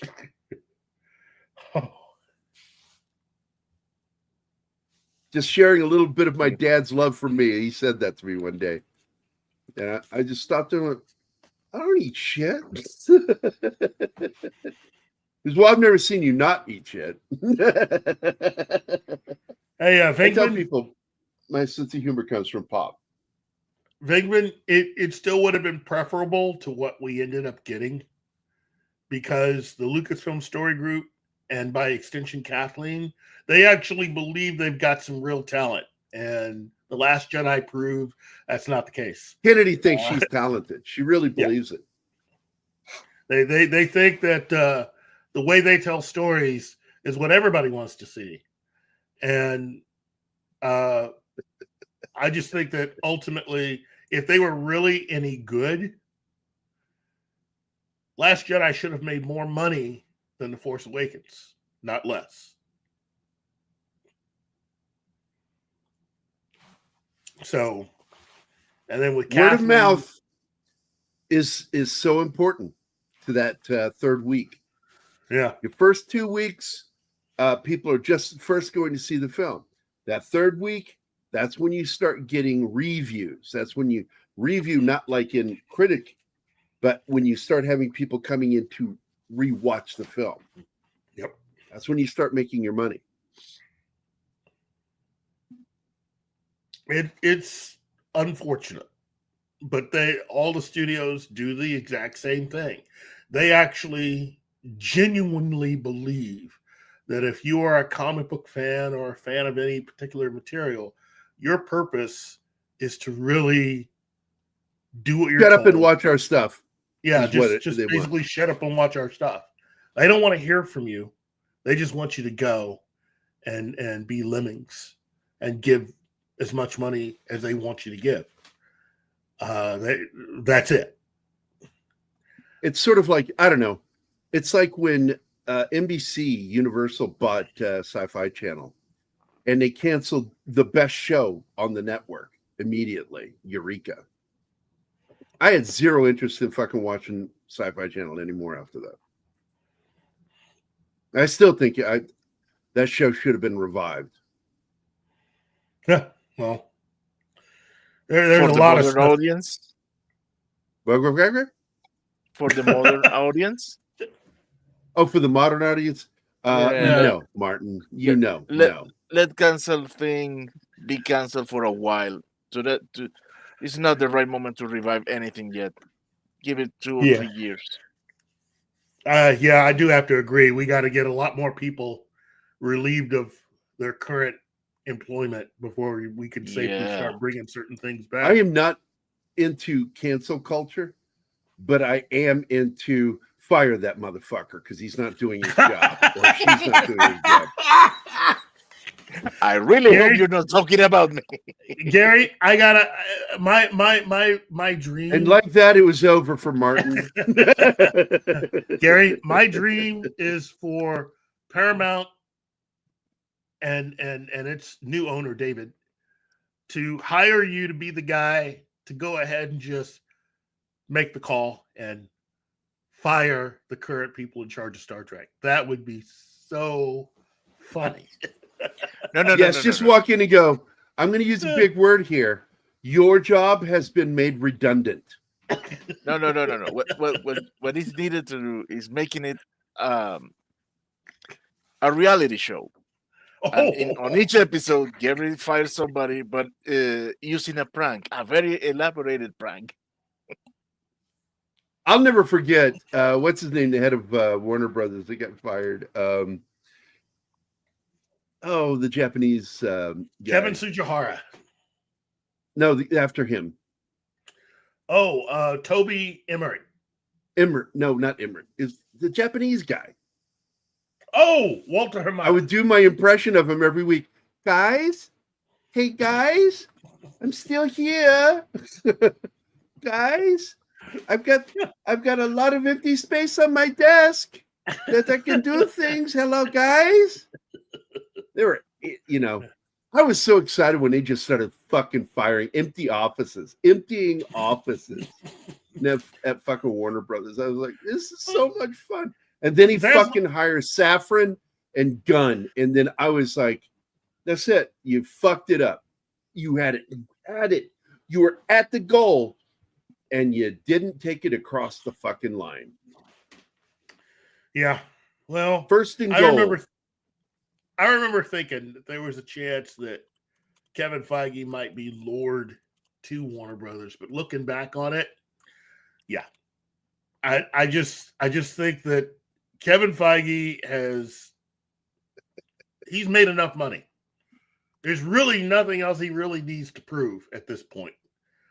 He can just go ahead and happily retire, and they need to let somebody else run the show for a bit, because this whole thing about I don't think I have enough to do with just Marvel Studios. I think I'm going to handle TV, I'm going to handle merchandising and comics, and I'm going to just do other things on top of it. What is more important than making movies that everybody wants to see? Seriously, what is more important than that?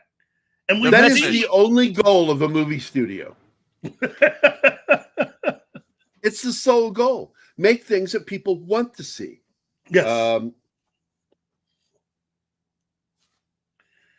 Yes. Thank you, Rio. Thank you. But he did it early. There was the other guy that got fired there at the end that really helped bring about the death of Warner Brothers. Well, I mean, it's like weird time. Studios are becoming more compact because they have lost probably close to $2 trillion. Between them. When you look at their losses, because people don't understand, Star Wars hasn't made a dime for not Disney, really. Not one dime. They have lost money. People go, well, that film made money. It's like, yeah, but then that next film got made twice and was tanked at the theater, so it completely doesn't matter. Solo. And when Solo would have made where money. Disney, the punishment of Disney started. Yeah. Because Solo would have done better if they hadn't fucked up with Rian Johnson. Rian Johnson, that was when we rebelled against them. Because Star Wars fans have a tendency of wanting to put their money into Star Wars. But Rian Johnson fucked that up. And he and Kathleen Kennedy are why Solo failed. Mm-hmm. Because we liked Rogue One, despite the fact that it's a Star Wars side movie. It's not really a Star Wars movie. It's a side movie. Side piece. But it was fun. I enjoyed the action. Fuck, man. Donnie Yen was great in that fucking movie, as was the Right? Korean actor. Good God, to me, they were the stars of that fucking movie. Mhm. Fucking Solo, they fucked up with that when Ron Howard had allowing an Imperial officer to give Han Solo his name was so fucking stupid. Han Solo is a self-made man. Having him a puppy dog in love was really humiliating for that character.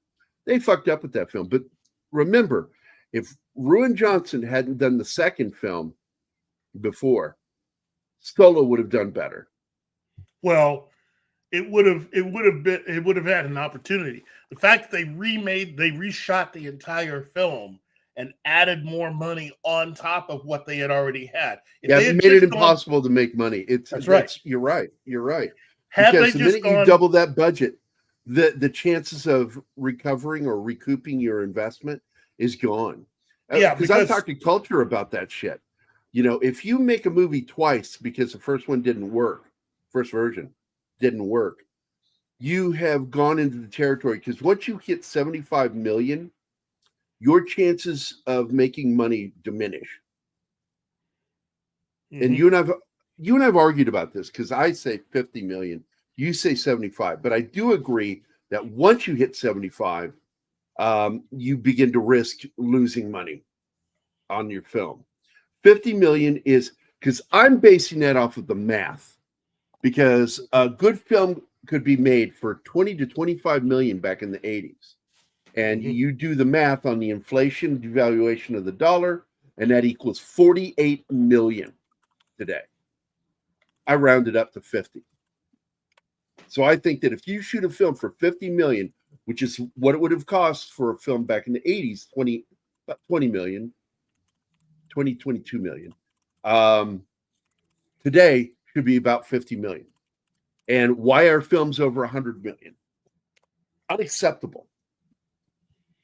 Because, these guys own licenses and rights to stuff that we love, and they're fucking up. And it's screwing everything up for nerds. Mm-hmm. Rogue One And was a real suicidal squad. Yeah, they all died at the end of the film, even though originally they didn't. They got away, and there was actually a wedding scene that we've never seen. I don't think we'll ever see it.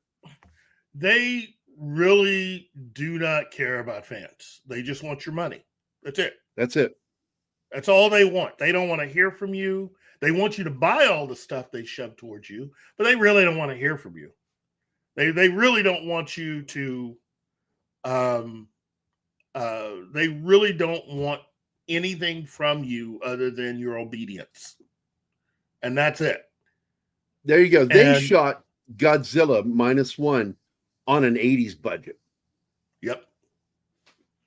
Damn, that was a good movie. Yes. I can hardly wait for the sequel. If they spend, say, 30 million on the next one, that should be awesome. It's the same idea with the John Wick films. For the amount of money they spent, progressively got worse with each one, though. But what I'm talking about is cost. Cost. Yeah, cost. Collectively, keep the budget low.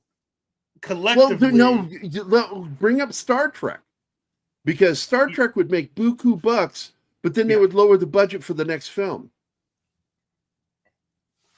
Yes, they did. Remember that? They did. Mm-hmm. They would drop the budget for the next film, even though it was bringing in money. By the way, we haven't said hello to Anima, Confused with Love of My Life. We haven't said hi to Mikey from Comic Relief Crusader. We've not said hi to Connie Cleary. And glad to see everybody is here. I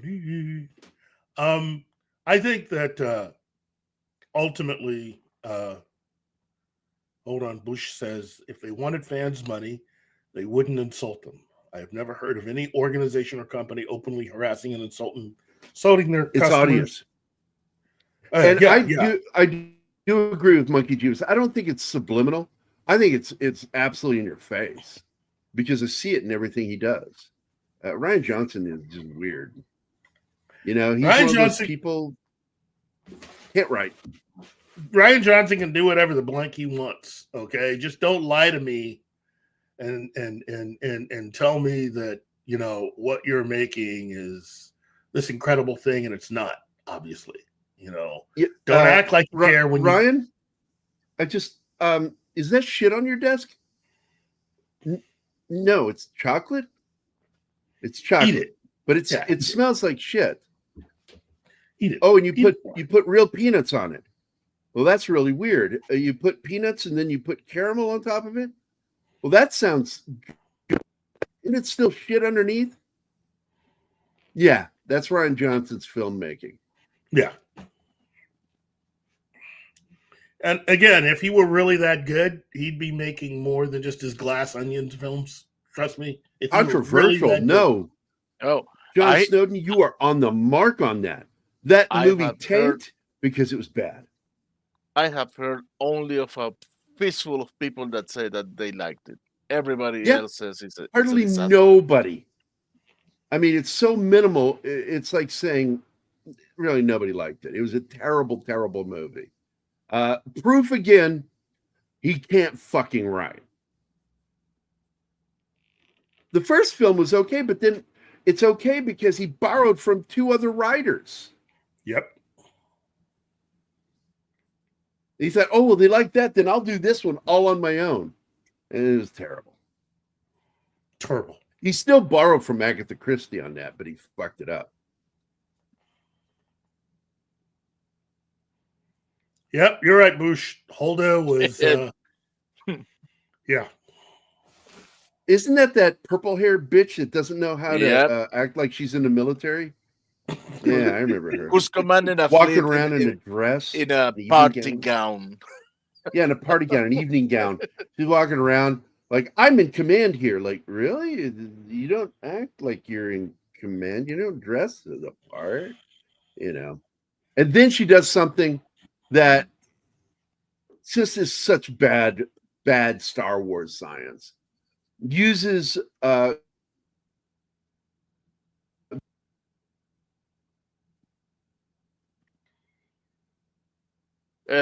I'm not hearing you. Yeah. Can't hear you, Gary. We lost You're your audio. muted.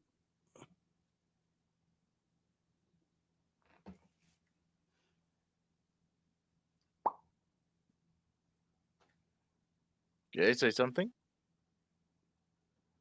Okay, we'll wait. Nope.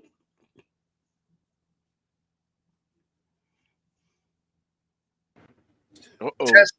All right, I'm going to do it this way. Yes, There yes. you go. NVIDIA crashed. Is what happened. Oh, geez, dude. So, yeah, from all the emotions. Yeah, she has them go at warp speed or whatever it's called in Star Wars. I forget, light speed. Hyperdrive. Hyper speed. Yeah, she goes hyperspace and destroys a fleet. And I'm like, if that could be done, that completely destroys Star Wars, because all you got to do is get one person willing to fucking kill themselves and destroy an entire fleet. No, all that you need is a droid. Yeah, or a droid. Yeah, there you go. Just fucking stupid. That Ryan Johnson doesn't know how to fucking write. Yeah, I mean, it's basically it's possible, it's doable, but you break if you introduce that concept, you break the decades of lore. What I would have done is, if you were going to do that, I would have had like some sort of cables, you know, or something causing those ships to tag or be held onto another ship, and then create a wake that destroys them by them being attached to the ship that goes into hyperspace while they're not set to go. Their nav computers haven't been used, whatever. The Holo maneuver is just fucking absolutely, it's fucking dumb. Yeah. And look, Star Wars isn't even really science fiction. It's science fantasy. But still, it's just bad. It's bad. They did a lot of stupid shit. Like, I would hear from Doomcock would be talking about something about some of the shit going on with lightsabers going on in that latest fucking gay series. And I'm like, that's so stupid. That is like just stupid. The only thing I saw that they did I thought was good was something that's been done before in samurai films of dropping a sword and then grabbing it. I thought that was neat. That was one, but the whole fight scene in the second film that Ryan Acolyte. Oh, sorry. Yeah, it in whatever his fucking movie was. It was just ridiculous. The Last Jedi. It doesn't even look like a fight. It looks like a choreographed 60s dance scene. Right? They're just dancing. They're not really fighting. I expected somebody to take the lead. Somebody had to have the balls to take the lead in that dance. I considered that fight scene antithetical to an actual fight scene. I mean, when you compare it to the penultimate fight scene in episode 1, now that's a fight scene. I absolutely agree with you. I like Gail Ann Hurd. She's a good producer. She learned from working with James Cameron. He learned from her too. There was a very give and take relationship those two had.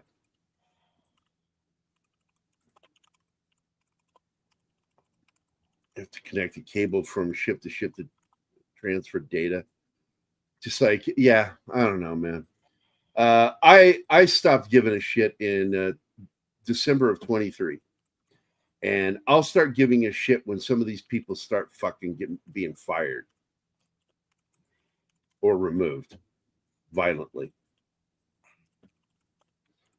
I just don't give two shits about DC, Marvel. Feige can't make enough. He's done.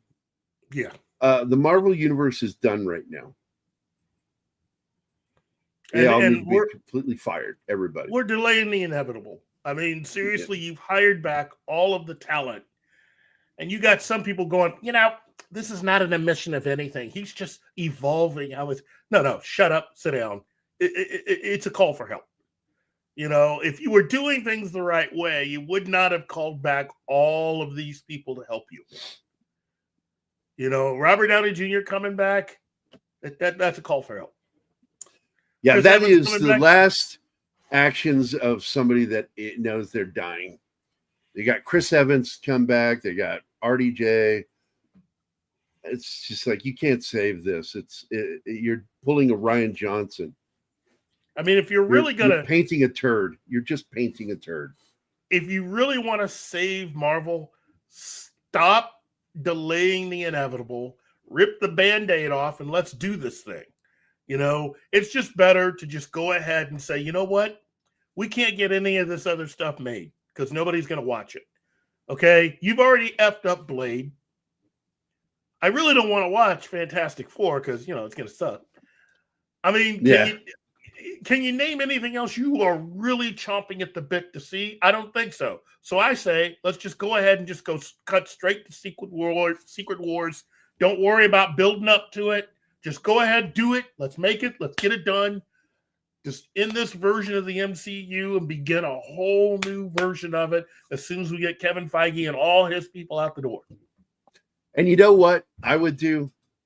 I would absolutely reboot it, and I would make it Silver Age and have it move forward. Yes.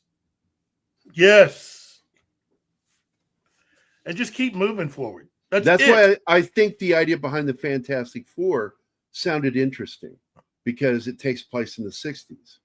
And I'm like, I don't like your casting. A couple of people hired, I think, are terrible. The guy playing Reed Richards is a terrible actor. Mm-hmm. Just not a very good Reed Richards, and doesn't look the part, doesn't feel the part. Each actor should feel like they are that character. They should look like they are that character. Yeah. But I still like the idea that they made it the 60s, that it starts there. And I'm like, I'm curious what that's going to be, how they're going to do that. And I also kind of enjoyed the Spider-Man from, with the kid. I thought he was good. I don't think the films were great, but I think they were fun. Yeah. I think Kevin Feige is, he's an 80s fan. That's the comics he read, the 80s and the 90s, and I don't think he's ever read anything before that. And that's why he's not a true comic book fan.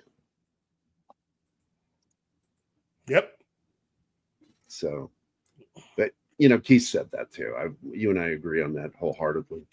Look at again. I don't say that lightly. I mean, Kevin Feige had his chance. He did some good work, but now it's time for you to move on, bud. You've overstayed your welcome.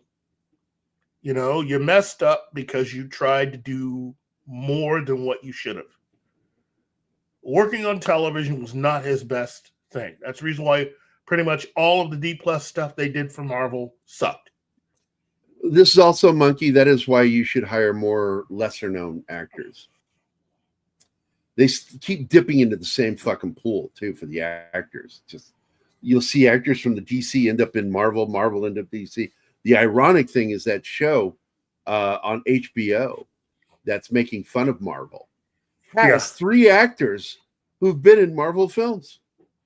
Yep. And I think that's fucking hilarious. Yeah, when they turned him into a joke, it's okay to make him funny, but yeah, I'm right there with you, Bush.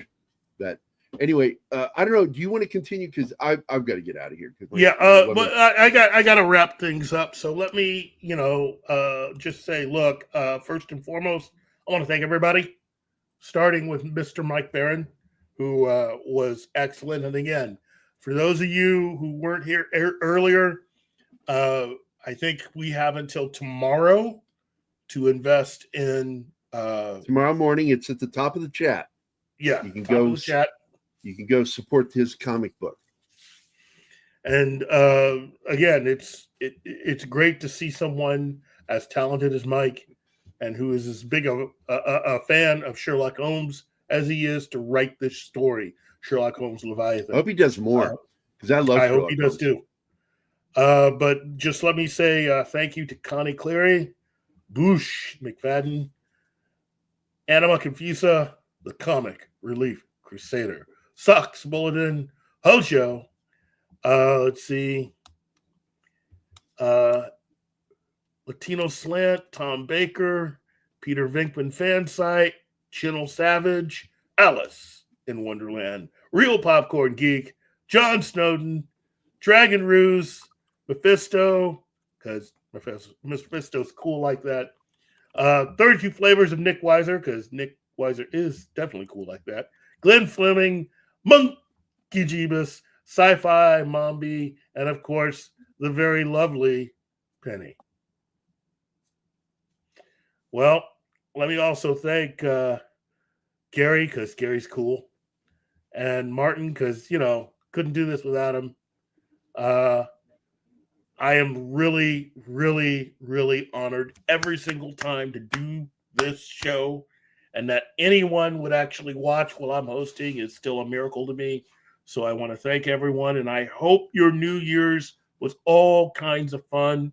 I hope we here at Pop Culture Minefield can really make 2025 fun, exciting, and informative for everyone here.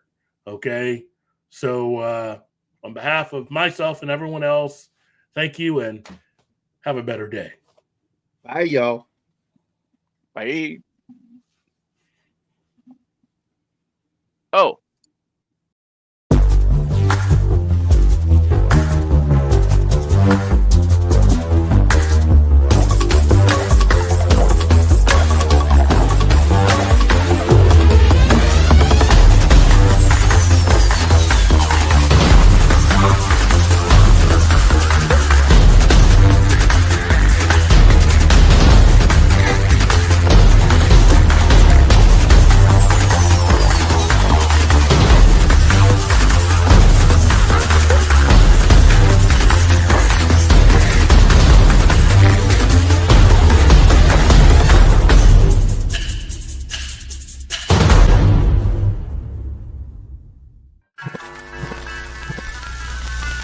Y'all come back now, you hear?